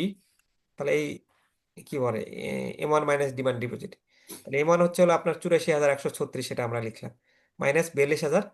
এখন M1 এর মানে যে আমরা আগে বের করলাম 84,136, 84,136 লিখলাম, ডিমান্ড ডিপোজিট 42,000 সামথিং, এটা লিখলাম, লিখে বিয়োগ করলে আমরা যেটা আসে সেটা হলো কারেন্সি আউটসাইড ব্যাংক। তাহলে এই অঙ্ক দেখেন কিন্তু দুইবার আসছে, হ্যাঁ, এটা ফিফথ বিপিএতে আসছে। সো এবার সপ্তম বিপিএতেও আসতে পারে, বলা যায় না। সো আমরা এটা ভালো করে করবো। ওই যে একটা অঙ্ক এর আগে আমি যখন করালাম, ওই একটা আইবিবি টেক্সট বই, ওই অঙ্ককে ধরেই 97তমতে আসছে, আবার পঞ্চম বিপিএতে আসছে। আচ্ছা, এখন আপনার এখানে আবার একটু কিছু জিনিস চাইছে আপনার, what are the implications of a large portion of demand deposits on overall liquidity in the financial system. যদি আপনার বেশিরভাগ অংশ আহ, কি বলে, ডিমান্ড ডিপোজিটের মানে আপনার ওভারঅল লিকুইডিটিটা, what are the implications of large portion of demand deposit, যদি ডিমান্ড ডিপোজিট বেশি হয় একটা ফিনান্সিয়াল সিস্টেমে, তাহলে এটা ওভারঅল লিকুইডিটিতে কি প্রভাব ফেলাবে, তারল্যতে। তা আপনার ডিমান্ড ডিপোজিট মানে কি, খুব দ্রুত নগদ অর্থে কনভার্ট করা যায়, তাহলে ডিমান্ড ডিপোজিট আপনার অর্থনীতিতে তারল্য বাড়াবে, আপনার নগদ টাকা মানুষের হাতে বেশি আছে। আর ডিমান্ড ডিপোজিট যদি ব্যাংকে বেশি থাকে, তাহলে ব্যাংকে আবার ফের কি করতে হয়, মানুষ টাকা বেশি সেভিংস অ্যাকাউন্ট বা আপনার চেকিং অ্যাকাউন্টগুলোতে রাখছে, তাহলে ব্যাংকে আবার ওই, আপনারা তো জানেন যে সিআরআর রাখতে হয়, এসএলআর রাখতে হয়, যে আমানতটা নিচ্ছে। তাহলে এই যে ব্যাংকে বেশি রিজার্ভ রাখতে হয়, আবার ওর একটা অংশ রিজার্ভ রাখতে হয় আলাদাভাবে, যে আমার কাছে এতগুলো আমানত আছে, কখন এরা যদি আবার টাকা তুলতে চায়, তাহলে আমার এটা উত্তোলনের একটা চাপ বাড়ার একটা প্ল্যান থাকে।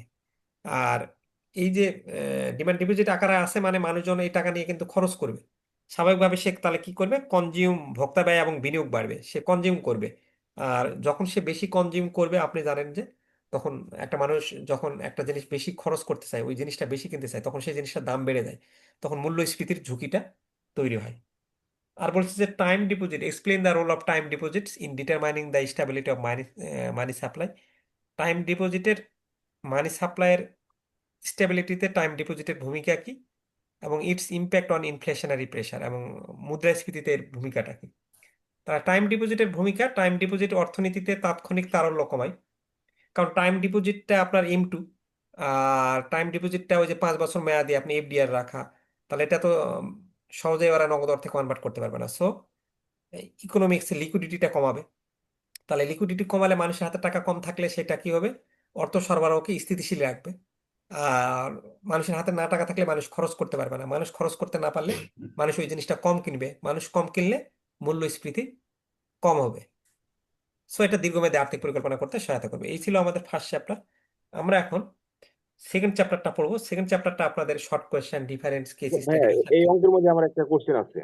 জি বলেন।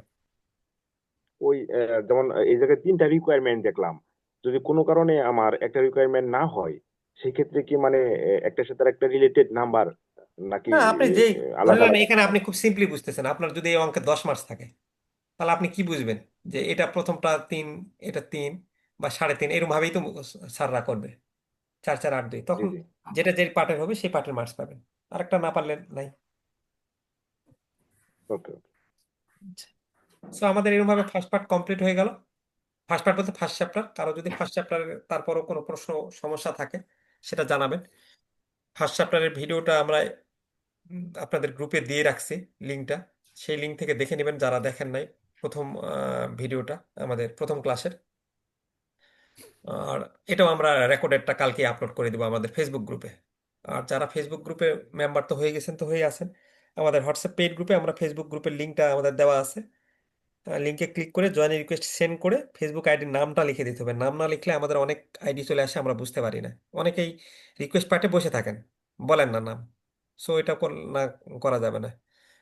আচ্ছা, আর যারা হয়ে আছেন তারা এই সেকেন্ড ক্লাসটা আমাদের ওই ওখান থেকে দেখে নিতে পারবেন, আমরা এটা কালকেই দিয়ে দিব আপনাদের। আচ্ছা, এরপর দেখেন যে মডিউল বি, পেমেন্ট সিস্টেম। এখানেও আমরা কিন্তু মাত্র প্রশ্ন ধরছি 14 থেকে 15, 21টা ধরছি, কিন্তু তারপরও আমি আপনাকে এই ক্লাস আজকে আলোচনা করার সময় বলে দিব যে কোনগুলো আসে না, মানে এই জাস্ট 13 14টা প্রশ্ন পড়লেই এটা আপনি, আমি আজকে আলোচনা শোনার পর যদি একদিন 1 ঘন্টা সময় দেন, এখান থেকে আপনি 8 9 মার্কস হাতে নিয়ে চলে আসবেন আর কি। যেটা আপনার অন্যান্য বইগুলোতে হয়তো বা আপনার এর ডাবল প্রশ্ন পড়তে হতো। এবং খুবই সহজ, এটার যেগুলো মধ্যে কি নিয়ে আপনারা অঙ্ক নাই ব্যাংকে ভাই? কাজ করে থাকেন। হ্যাঁ, ভাইয়া, এটার মধ্যে কি আর অঙ্ক অঙ্ক সাবজেক্ট নাই, কোনো অঙ্ক চ্যাপ্টার নাই? হ্যাঁ, অঙ্ক চ্যাপ্টার আছে, মডিউল তে ম্যাথ চ্যাপ্টার আছে। গত বছর মডিউল থেকে 2টা ম্যাথ আসছিল, যারা আমাদের ক্লাস করছিল হুবহু কমন পাইছেন এবং অঙ্কগুলো করতে পারছেন।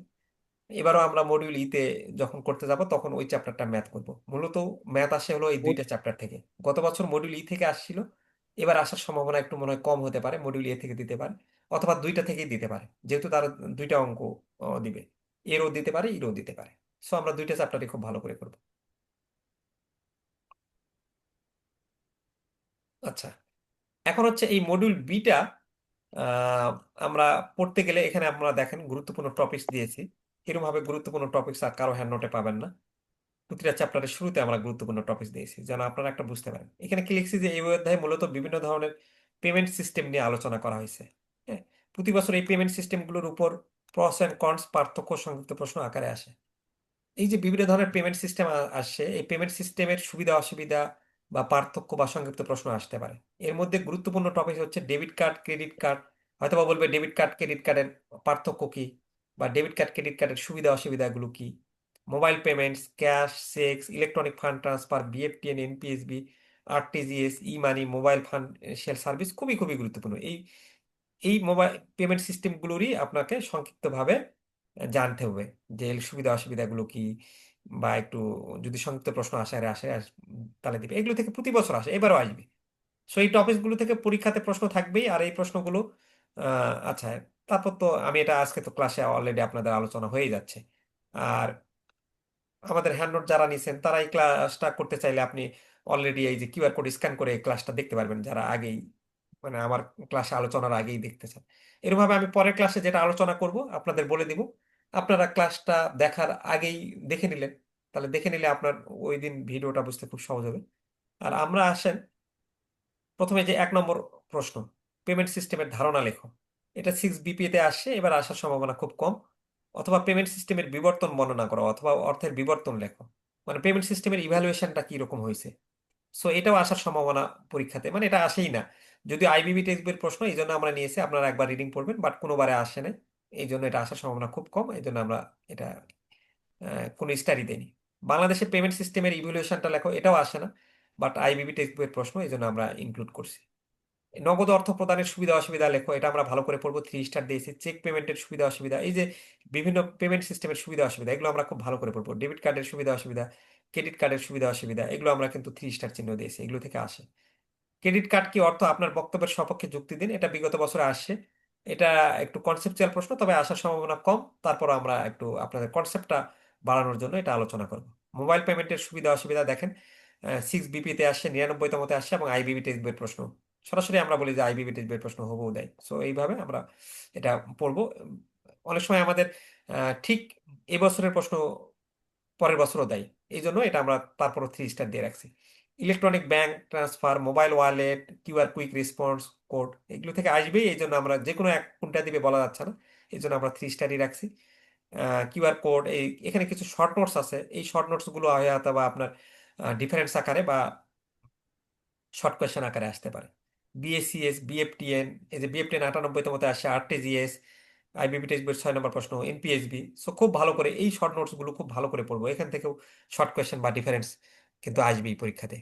এই যে দেখেন, সো এরকম ভাবে আমরা এটা পড়বো। রিয়াল আরটিজিএস এবং বিএফটিএন এর মধ্যে সুবিধা অসুবিধাগুলো কি, পার্থক্য, এগুলো বলছে। ইলেকট্রনিক ইএফটি প্রদানের বিভিন্ন প্রদান বর্ণনা করুন। এগুলো এইটা আপনার আলাদাভাবে মুখস্থ না করলেও ওই যে উপরে যেগুলো পড়ে আসছেন সেটা পড়লেই হবে। সো এটা নতুন করে মুখস্থ না করলেও চলবে।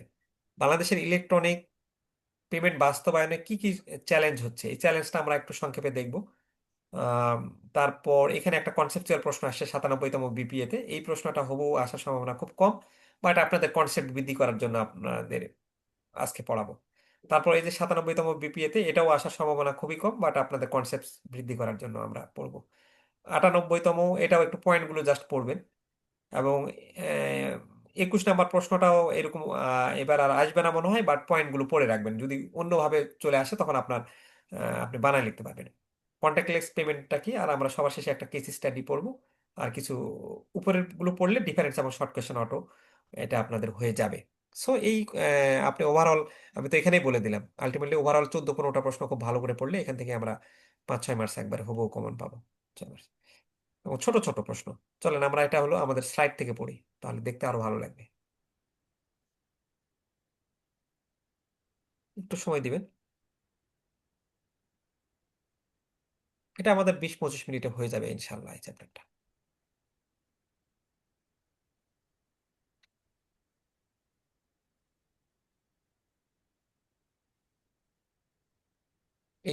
এই চ্যাপ্টারের যে জিনিসগুলো, এগুলো আপনাদের বেশিরভাগ, আপনারা ব্যাংকিং এতে আছেন তো সবারই জানাই আছে।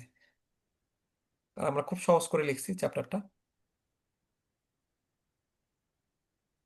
আচ্ছা, প্রথমে পেমেন্ট সিস্টেমের আমরা এই যে সিলেবাসটা দিয়েছি, সিলেবাসটা দেখলেই হবে, সিলেবাসটা সবগুলো কভার করে ফেলছে।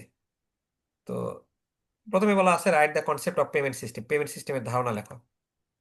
তো পেমেন্ট সিস্টেমটা বলছে যে পেমেন্ট সিস্টেম হলো যে টাকা স্থানান্তরের জন্য একটা পদ্ধতি। পেমেন্ট সিস্টেমে আমরা দেশীয় এবং আন্তর্জাতিক পদ্ধতিতে টাকা আহ, মানে ফান্ড ট্রান্সফার করার জন্য বিভিন্ন ধরনের পেমেন্ট পদ্ধতি আমরা ব্যবহার করে থাকি। হ্যাঁ, তো এই যে বিভিন্ন ধরনের আমাদের পেমেন্ট পদ্ধতি আছে, ইন্টারনেটের কল্যাণে আমরা খুব দ্রুততম সময়ে বিশ্বের এক প্রান্ত থেকে অন্য প্রান্তে আমরা টাকাটা ট্রান্সফার করতে পারি। এগুলোকে ইলেকট্রনিক পেমেন্ট বলা হয়। এই ইলেকট্রনিক পেমেন্টগুলোর মধ্যে credit card, debit card, mobile banking, Google pay, PayPal ইত্যাদি উল্লেখযোগ্য। হ্যাঁ, আচ্ছা, আপনার বলছে যে ইভালুয়েশন অফ পেমেন্ট সিস্টেম সম্ভাবনা কম, তাই জন্য আমি একটু একটু একটু করে পড়ে যাচ্ছি আপনার।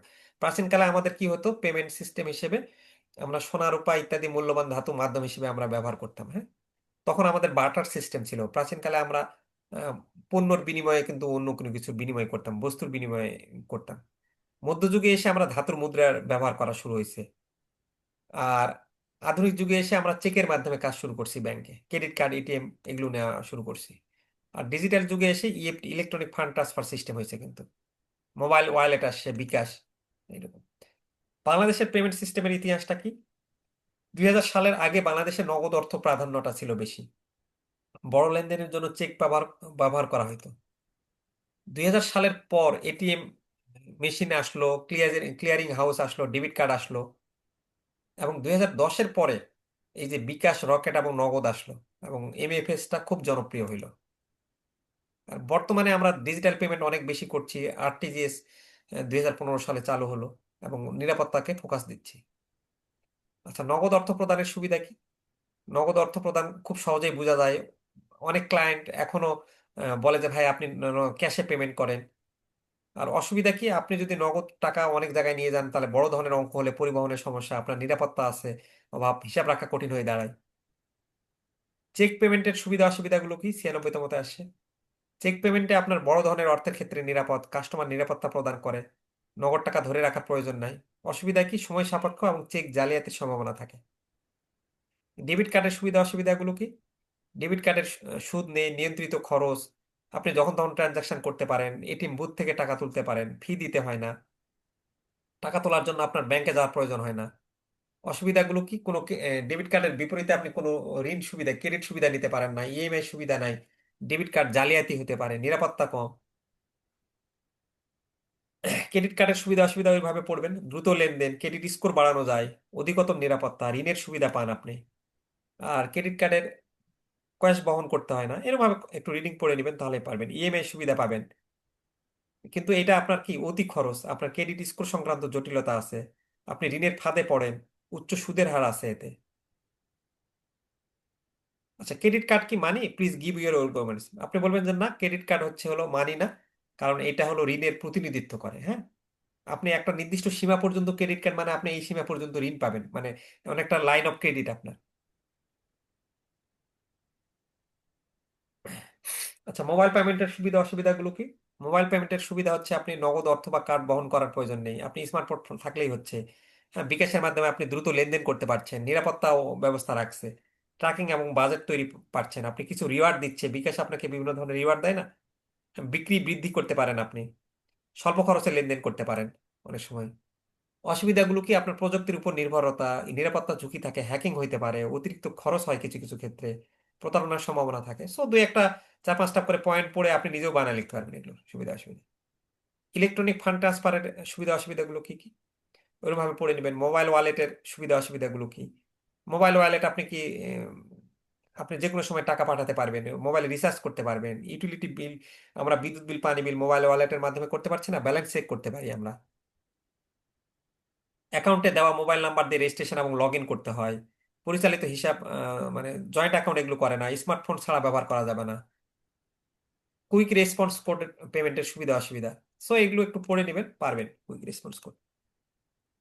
আচ্ছা, এখন আপনাকে বলছে যে কিউআর কোডটাকে রিসেন্টলি বাংলাদেশ ব্যাংক একটা Bangla QR code popularise payment হিসেবে চালু করছে।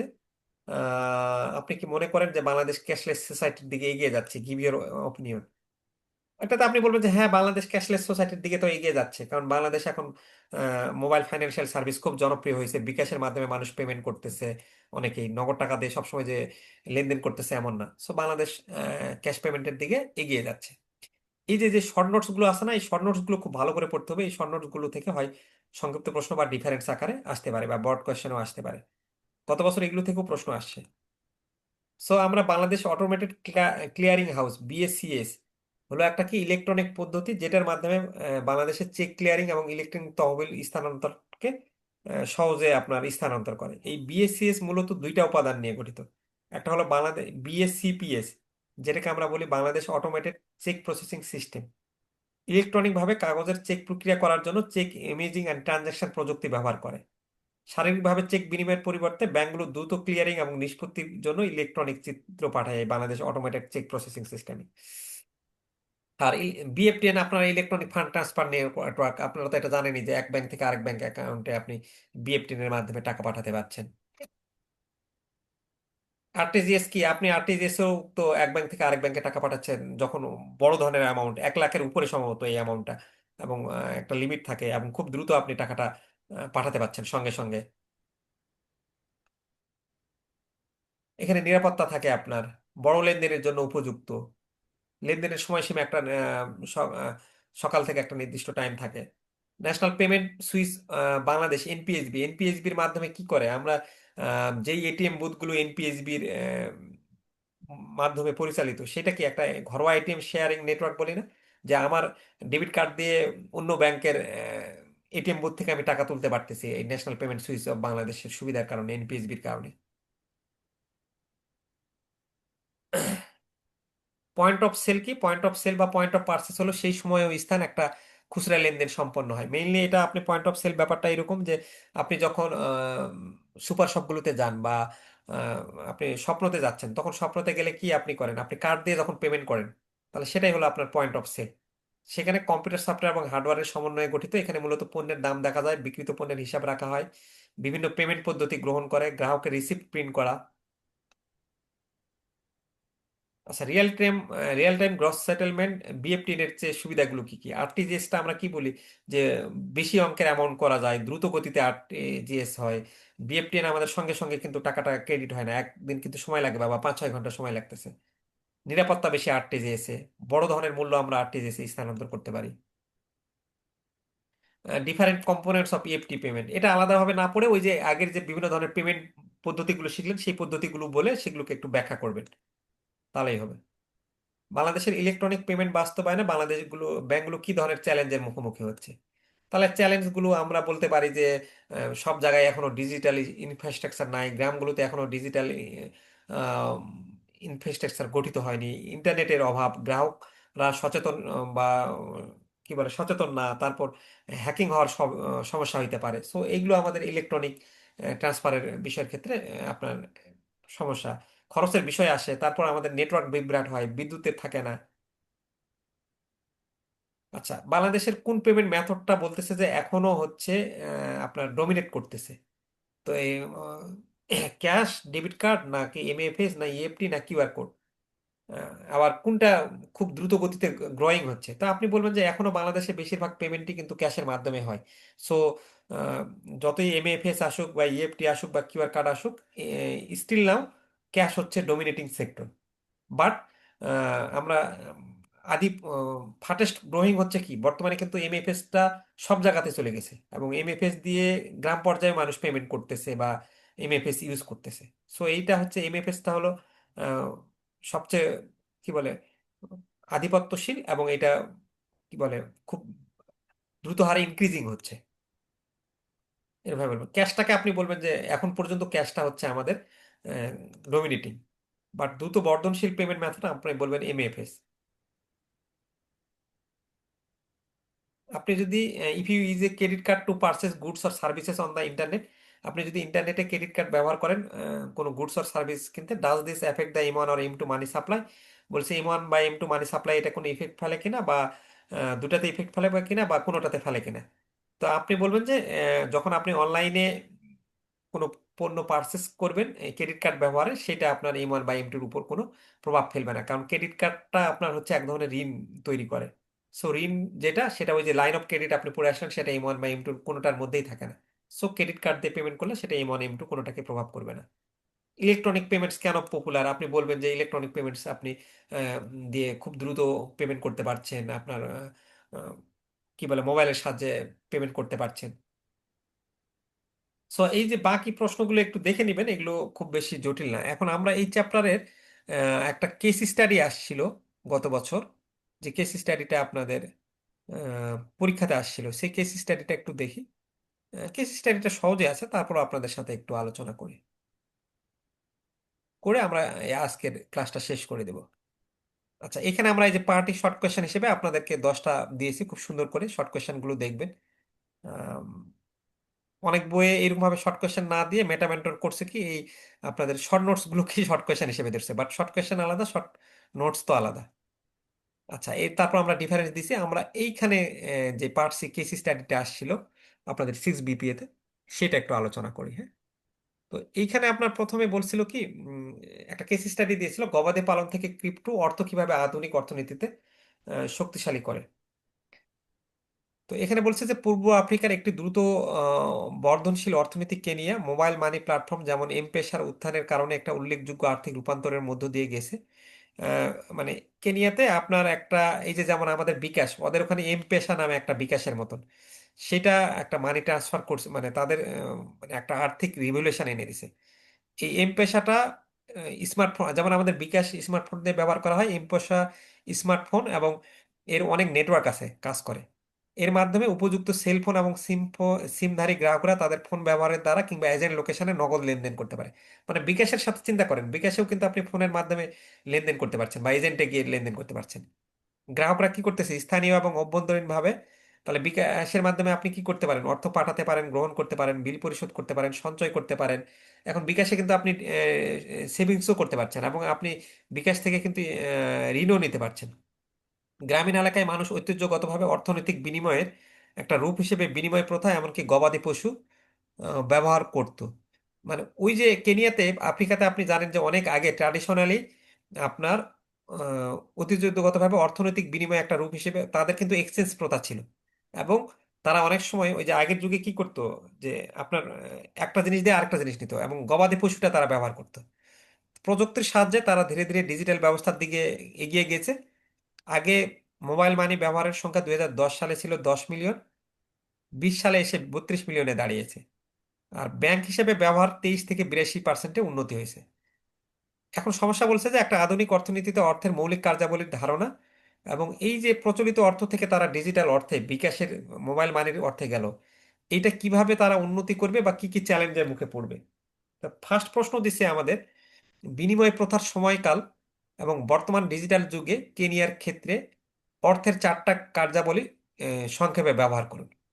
তাহলে এখন বার্টার ব্যবস্থায় আগে কি বলতো, যে গবাদি পশু এবং পণ্য বিনিময়ের মাধ্যম হিসেবে ব্যবহার হতো, কিন্তু ওই সময় আপনার কিন্তু এই লেনদেন ছিল খুব স্লো গতিতে, এবং এইভাবে লেনদেন করা কিন্তু আপনার জন্য কমপ্লেক্স, ঝামেলাপূর্ণ। আর ডিজিটাল যুগে মানে আপনি এই ডিজিটাল যুগে অর্থের কাজগুলো কি কি হচ্ছে, তাহলে এম-পেসার মতন মোবাইল মানির মাধ্যমে আপনি বিনিময়ের মাধ্যম হিসেবে ইউজ করতে পারছেন। তারপর ওই যে অর্থের আমরা যে কাজগুলো শিখছি, হিসাবের একক, মূল্য সংরক্ষণ বা ভবিষ্যতে পরিশোধ, এগুলো তো অর্থেরই কাজ। তাহলে এই 4টা কাজকে কি সহজ করছে না এম-পেসা আসে? এবং মানুষ এখন দাম নির্ধারণ করতে, টাকা সঞ্চয় করতে এবং ভবিষ্যতে পরিশোধ করতে পারে। সো ডিজিটাল ব্যবস্থা বার্টার ব্যবস্থার তুলনায় অনেক বেশি কার্যকর আমরা বলতে পারি। এখন বলছে কেনিয়ার মডেল কি অন্যান্য উন্নয়নশীল দেশে কার্যকর হতে পারে? আমরা বলবো যে হ্যাঁ, কার্যকর হতে পারে। মডেলটির সফলতার ক্ষেত্রে কোন কোন বিষয় অপরিহার্য, যে আপনার প্রয়োজনীয় পরিবেশ যদি থাকে, আমাদের দেশেই তো কার্যকর হয়েছে। এবং এর জন্য আমাদের কি দরকার, মোবাইল নেটওয়ার্ক। যদি আমি এই বিকাশ তো নেটওয়ার্ক ছাড়া আবার করতে পারবেন না আপনি। যদি মোবাইল নেটওয়ার্ক ওইরকমভাবে না থাকে তাহলে তো সফল হবে না। তাহলে মোবাইল নেটওয়ার্ক থাকতে হবে, তারপর যদি সবার হাতে স্মার্টফোন যায়, মানুষের ডিজিটাল লিটারেসি যদি থাকে, তারপর এবং ওইটার প্রতি মানুষের যদি ট্রাস্ট থাকে, তাহলে তো ওই মডেল কার্যকর হবে। এবং সেই সাথে সরকারের সহায়ক নীতি এবং শক্তিশালী এজেন্ট নেটওয়ার্কও জরুরি। আচ্ছা, তারপর বলছে যে যদি মানুষ এই মোবাইল এবং ডিজিটাল মানির এই বিকাশের উপর আস্থা হারিয়ে ফেলে, ধরে নেন, চিন্তা করেন, তাহলে কি কি ঝুঁকির উদ্ভাবন হতে পারে। তাহলে ডিজিটাল বিকাশের উপর আস্থা হারালে, ট্রাস্ট যদি না থাকে, তখন মানুষ এটা কি করবে? ব্যবহার বন্ধ করে দিবে। তখন সবাই একসাথে ওই যেমন নগদের উপর মানুষ আস্থা হারাইছিল না মাঝখানে 5ই আগস্টের পর, তখন সবাই কি করতেছিল? একসাথে নগদ কেউ ব্যবহার করতে চাচ্ছিল না, নগদের ইউজার অনেক কমে গেছে না, এবং টাকা তুলে নিতে চাইবে। তখন মানুষ আহ, নগদ বা বার্টার ব্যবস্থায় স্বাভাবিকভাবে নগদ লেনদেনে যাবে। তাহলে এর ফলে ব্যবসা বাণিজ্য, আহ, যেমন অনলাইনে আমাদের ট্রানজাকশন গুলো এই যে সিম্পলি এই 2-3 দিন ট্রানজাকশন লিমিট করে দিছে, তাহলে আমরা ট্রানজাকশন করতে অনেক সমস্যায় পড়ছি না? তাহলে ব্যবসা বাণিজ্য ধীর হয়ে যাবে, আর্থিক অন্তর্ভুক্তি কমবে। আর এর ফলে কি পুরো অর্থনৈতিক ব্যবস্থা একটা স্থবিরতা দেখাবে। আচ্ছা, তারপর বলছে যে এই ডিজিটাল ব্যবস্থায় মূল্যস্ফীতি অর্থের কার্যাবলীকে কিভাবে প্রভাবিত করে। আচ্ছা, ডিজিটাল ব্যবস্থায় টাকার উপর বেশি মূল্যস্ফীতিতে টাকার মূল্য সংরক্ষণের ক্ষমতা নষ্ট হয়ে যায়। এই যে এই জিনিসটা একটু খেয়াল করেন, যে যখন মূল্যস্ফীতি বেশি হবে, মূল্য সংরক্ষণের ক্ষমতা নষ্ট মানে কি? আপনি ধরে নেন 15,000 টাকা আপনার হাতে রাখছেন। ওই যে আমরা value of time, value of money পড়ছিলাম না, যে 15,000 টাকা কেন রাখেন? আপনি জানেন যে 2 মাস পরে এই 15,000 টাকা দিয়ে আপনার কোনো অসুখ হইলে বা যে কোনো জিনিস আপনি কিনতে পারবেন, টাকাটা আপনি সেভস করে রাখছেন। বাট যদি এরকম মূল্যস্ফীতি বাড়তেই থাকে তাহলে তো আপনার জন্য লস এই 15,000 টাকা সেভ করে রাখা। পরবর্তীতে 15,000 টাকা দিয়ে এখন আপনি যত টাকা পাচ্ছেন, 15,000 টাকা দিয়ে তো তত টাকা আপনি কিনতে পারবেন না। তখন আপনার কি হবে? টাকার ক্রয় ক্ষমতা দ্রুত কমবে। 15,000 টাকা দিয়ে আপনি যদি এখন ধরে নেন আহ, একটা আম, কি বলে মোবাইল কিনতেছেন, যেই মোবাইলের বাট এত মূল্যস্ফীতি, তখন ওই মোবাইলের ডিজাইনটা আপনার 2-3 মাস পরে গিয়ে আপনি আর পাচ্ছেন না। তখন আপনার কি হয়ে যাচ্ছে? ওই 15,000 টাকার জায়গায় 20,000 টাকা দিয়ে কিনতে হচ্ছে। তার মানে আপনার কি টাকার পার্চেসিং পাওয়ার কমে যাচ্ছে। দামের ঘন ঘন পরিবর্তনের কারণে হিসাবের একক হিসেবে টাকার কার্যকারিতা দুর্বল হয়। টাকা ডিজিটাল হলেও মূল্যস্ফীতির প্রভাব থেকে রেহাই পাওয়া যায় না। আপনি বিকাশে রাখেন বা যাই রাখেন, মূল্যস্ফীতির প্রভাব থেকে তো আপনি কোনোভাবেই রেহাই পাবেন না। তখন মানুষ টাকা ধরে না রেখে দ্রুত খরচ করতে পারে বা বিদেশি মুদ্রা বা সম্পদে চলে যেতে পারে। সো মূল্যস্ফীতির প্রভাবটা কি? সো আসলে ওভারঅল আপনার যখন পুরো কনসেপ্টটা ক্লিয়ার হয়ে যাবে, এবং ইনশাল্লাহ আমাদের সাথে থাকলে যখন আপনি সবগুলো আরো ডিপলি জানতে পারবেন এমএফএস, তখন আপনি কেস স্টাডি থেকে শুরু করে সবগুলোই পারবেন।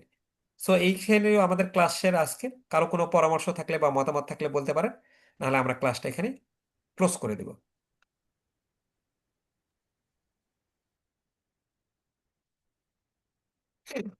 Thank you sir. আচ্ছা, তো সবাইকে ধন্যবাদ জানিয়ে আজকের ক্লাস এখানে শেষ করছি। বা লাস্ট এই কারো ক্লাসটা তো থাকলে বলতে পারেন। আমরা জি, দেখতে পারবো। জি, জি। এই ক্লাসটা তো পরবর্তীতে আমরা দেখতে পারবো আমাদের লিঙ্কে ঢুকে। হ্যাঁ, অবশ্যই আমি লিংক দিয়ে দিব। এবং আর 2-1টা ক্লাস হইলে আমরা খুব সুন্দর করে আপনাদেরকে first class, second class, third class এরকম ভাবে সাজিয়ে দিব। যেমন আমরা এখন এমএফএস গ্রুপে আগের 6 বিপি এর ক্লাসগুলো সাজিয়ে দেওয়া আছে না, সেরকম সপ্তম বিপি এর ক্লাসেরটাই উপরে আমরা ক্লাস 1, ক্লাস 2, ক্লাস 3 মডিউলের মডিউল এ, মডিউল বি, হ্যাঁ, ম্যাথ, এরকম ভাবে আমরা সুন্দর করে টাইটেল দিয়ে লিঙ্কটা দিয়ে দিব। আগে 1-2টা ক্লাস না হলে তো এখনই সোজা সাজিয়ে দেওয়া, মানে এটা কেমন দেখায়। বাট এই ক্লাসটা আপনারা জি দেখতে স্যার। পারবেন পরবর্তীতে। আপনারা আরেকবার দরকার হলে দেখবেন বা কানে দিয়ে শুনবেন। জি শুনতে শুনতে মুখস্থ হয়ে যায় অনেক কিছু। জি, আমি এবার মনে হয় স্যার কাজ এই করতে। চ্যাপ্টারের কোশ্চেন গুলো সংক্ষিপ্ত প্রশ্ন হিসাবে বেশি আসবে নাকি স্যার? জি, জি, পার্থক্যগুলো হ্যাঁ, সংক্ষিপ্ত প্রশ্ন বা পার্থক্য হিসেবে এই যে যেমন আপনাদের মোবাইল ব্যাংকিং বনাম ইন্টারনেট ব্যাংকিং সংক্ষিপ্ত প্রশ্ন হিসেবে আসছিল 6 বিপিএ তে। তারপর 6 বিপিএ তে দেখেন বিএফটিএন ভার্সাস আরটিজিএস আসছিল। হ্যাঁ, তো এগুলো কিন্তু আপনি পড়লে যেভাবে আসুক, এই যে debit card versus credit card, তো কয় লাইন করে লিখবেন? 2 লাইন করে লিখবেন, পারবেন না? জি স্যার।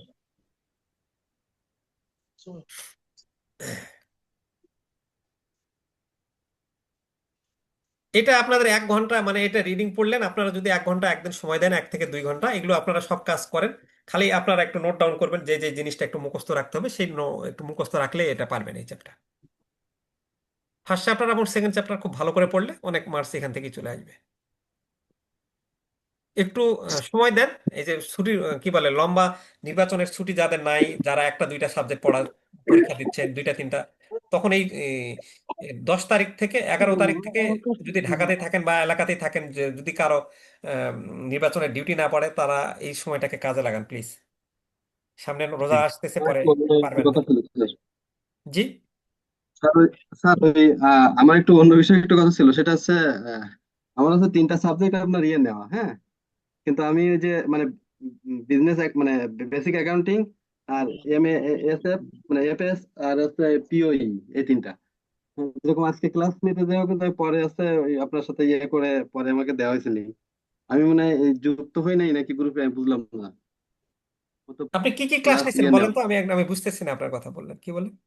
আমি তিনটে ক্লাস স্যার। ওই যে হুম, মানে বেসিক অ্যাকাউন্টিং, আর আছে মনিটারি অ্যান্ড ফাইন্যান্সিয়াল সিস্টেম, আর আছে প্রিন্সিপাল অফ ইকোনমিক্স, তিনটা। হুম। তাহলে কিন্তু এমএফএস পরে লাস্টে এমএফএস গ্রুপে আছেন তো, নাহলে লিংক পাইতেন না। হ্যাঁ বলেন এবার। না, এটা আছে আজকে দেওয়া হয়েছে আর কি, পরে বলার পরে যে অনেক মানে 10 ও আচ্ছা, স্যার বলার এখানে পরে আমারও।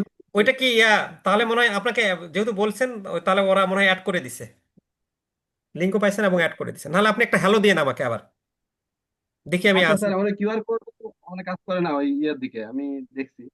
কিউআর কোড কাজ করবে, আপনার ওটা মনে আছে হচ্ছে স্যার, হলো, ওই আমার বলি। অনেক দেরিতে বই পাঠানো হয়েছিল, ওই যে মনে আছে, ওই যে স্যার 242 হচ্ছে আমার ইয়ে ছিল, সিরিয়াল নাম্বার, ওই মিসিং ও হয়েছিল ও আর কি। হ্যাঁ হ্যাঁ। আচ্ছা যাই হোক, ওইটা হচ্ছে কিউআর কোড তখনই কাজ করবে ওই ফেসবুক গ্রুপে যদি অ্যাড না হয়ে থাকেন, তাহলে কি কিউআর কোড কাজ হবে না। ফেসবুক গ্রুপে কি অ্যাপ্রুভ মেম্বার হয়ে আছেন? ওখানে তো আমরা ফেসবুক গ্রুপের মনে লিঙ্ক দিয়েছি। আচ্ছা আপনি আচ্ছা, আমি দেখবো স্যার। আচ্ছা আপনি আমাকে আলাদাভাবে আর কি বলে 10 মিনিট পরে আলাদাভাবে মেসেজ দেন, আমি আপনাকে ওখানে মেসেজ স্যার একটা কোশ্চেন ছিল স্যার। জি। স্যার ওই যে ম্যাথে যে আমাদের যে যে নতুন যে মানি আর কি, নিউ মানি যে আমরা ওয়ান ধরছি স্যার, একটা তো দেয়া ছিল ম্যাথের স্যার, হুম হুম লাস্ট দুইটা অঙ্কের, আর একটা দেয়া ছিল না স্যার। তো হুম। ওইটাকে অটোমেটিকলি আমরা ধরে নেব যে নিউ ক্রিয়েশন মানে এক এক এরকম ধরে নেব কি 1 টাকা আর কি, ও আচ্ছা আচ্ছা, টাকায় আর ও কি, হ্যাঁ, যেটা আর কি। ওখানে আপনি দেখেন যে new money creation one one দেওয়া আছে, ওয়ান দেওয়া আছে। হ্যাঁ স্যার, একটা ওয়ান তো দেয়া আছে আর কি, কোশ্চেনে দেয়া আছে, আর একটা দেয়া নাই স্যার, এই জন্য জিজ্ঞেস করলাম আর কি। মানি ক্রিয়েশনে দেওয়া ছিল মনে হয়, ওটা নিয়ে এত টেনশন হওয়ার কারণে ওই অঙ্ক দেয়ই না। তারপর আমার মনে হয় আমি দেখলাম ও যে আচ্ছা দেওয়া ছিল। আচ্ছা। এই আচ্ছা ঠিক আছে স্যার, জি। দেন ইস টাকা, এই যে ইস টাকা বলা আছে, new reserves in the place হ্যাঁ স্যার, ইন এটা দা এটা এটা স্যার। স্টেটমেন্ট। হ্যাঁ, হোয়াট উড বি রিলেটেড, এই যে ইস টাকা যেটা, ওটাই ওয়ান ধরবেন। আচ্ছা ঠিক আছে স্যার। ঠিক আছে, ওকে। তাহলে আমি ক্লোজ করে ফেললাম, হ্যাঁ। ওকে স্যার, ওকে ওকে। ধন্যবাদ স্যার। পরে ক্লাসগুলো এরকম হবে, কোনো ভয় পাওয়ার কারণ নেই, খুবই সহজ সাবজেক্ট। বাট আপনারা একটু আহ, উম, কি বলে ওই অনুসারে পড়বেন। আসসালামু আলাইকুম, ধন্যবাদ স্যার। ওয়ালাইকুম আসসালাম। আচ্ছা, ক্লাস ক্লোজ করে দিই। সবাইকে শুভকামনা জানিয়ে আজকের ক্লাস এখানেই শেষ করছি। খোদা হাফেজ। কারো কোনো প্রবলেম থাকলে এরপরও হোয়াটসঅ্যাপ পেইড গ্রুপে জানাবেন। সবকিছু আমরা হোয়াটসঅ্যাপ পেইড গ্রুপের মাধ্যমে, আপনাদের 7 banking diploma MFS WhatsApp paid group, সেইখানে আমরা আলোচনা করব, হ্যাঁ। এবং সবগুলো ক্লাসের লিঙ্ক ওইখানে দিব, ওইটা ফলো করবেন, অন্য কোনো গ্রুপ ট্রুপ না মেইনলি।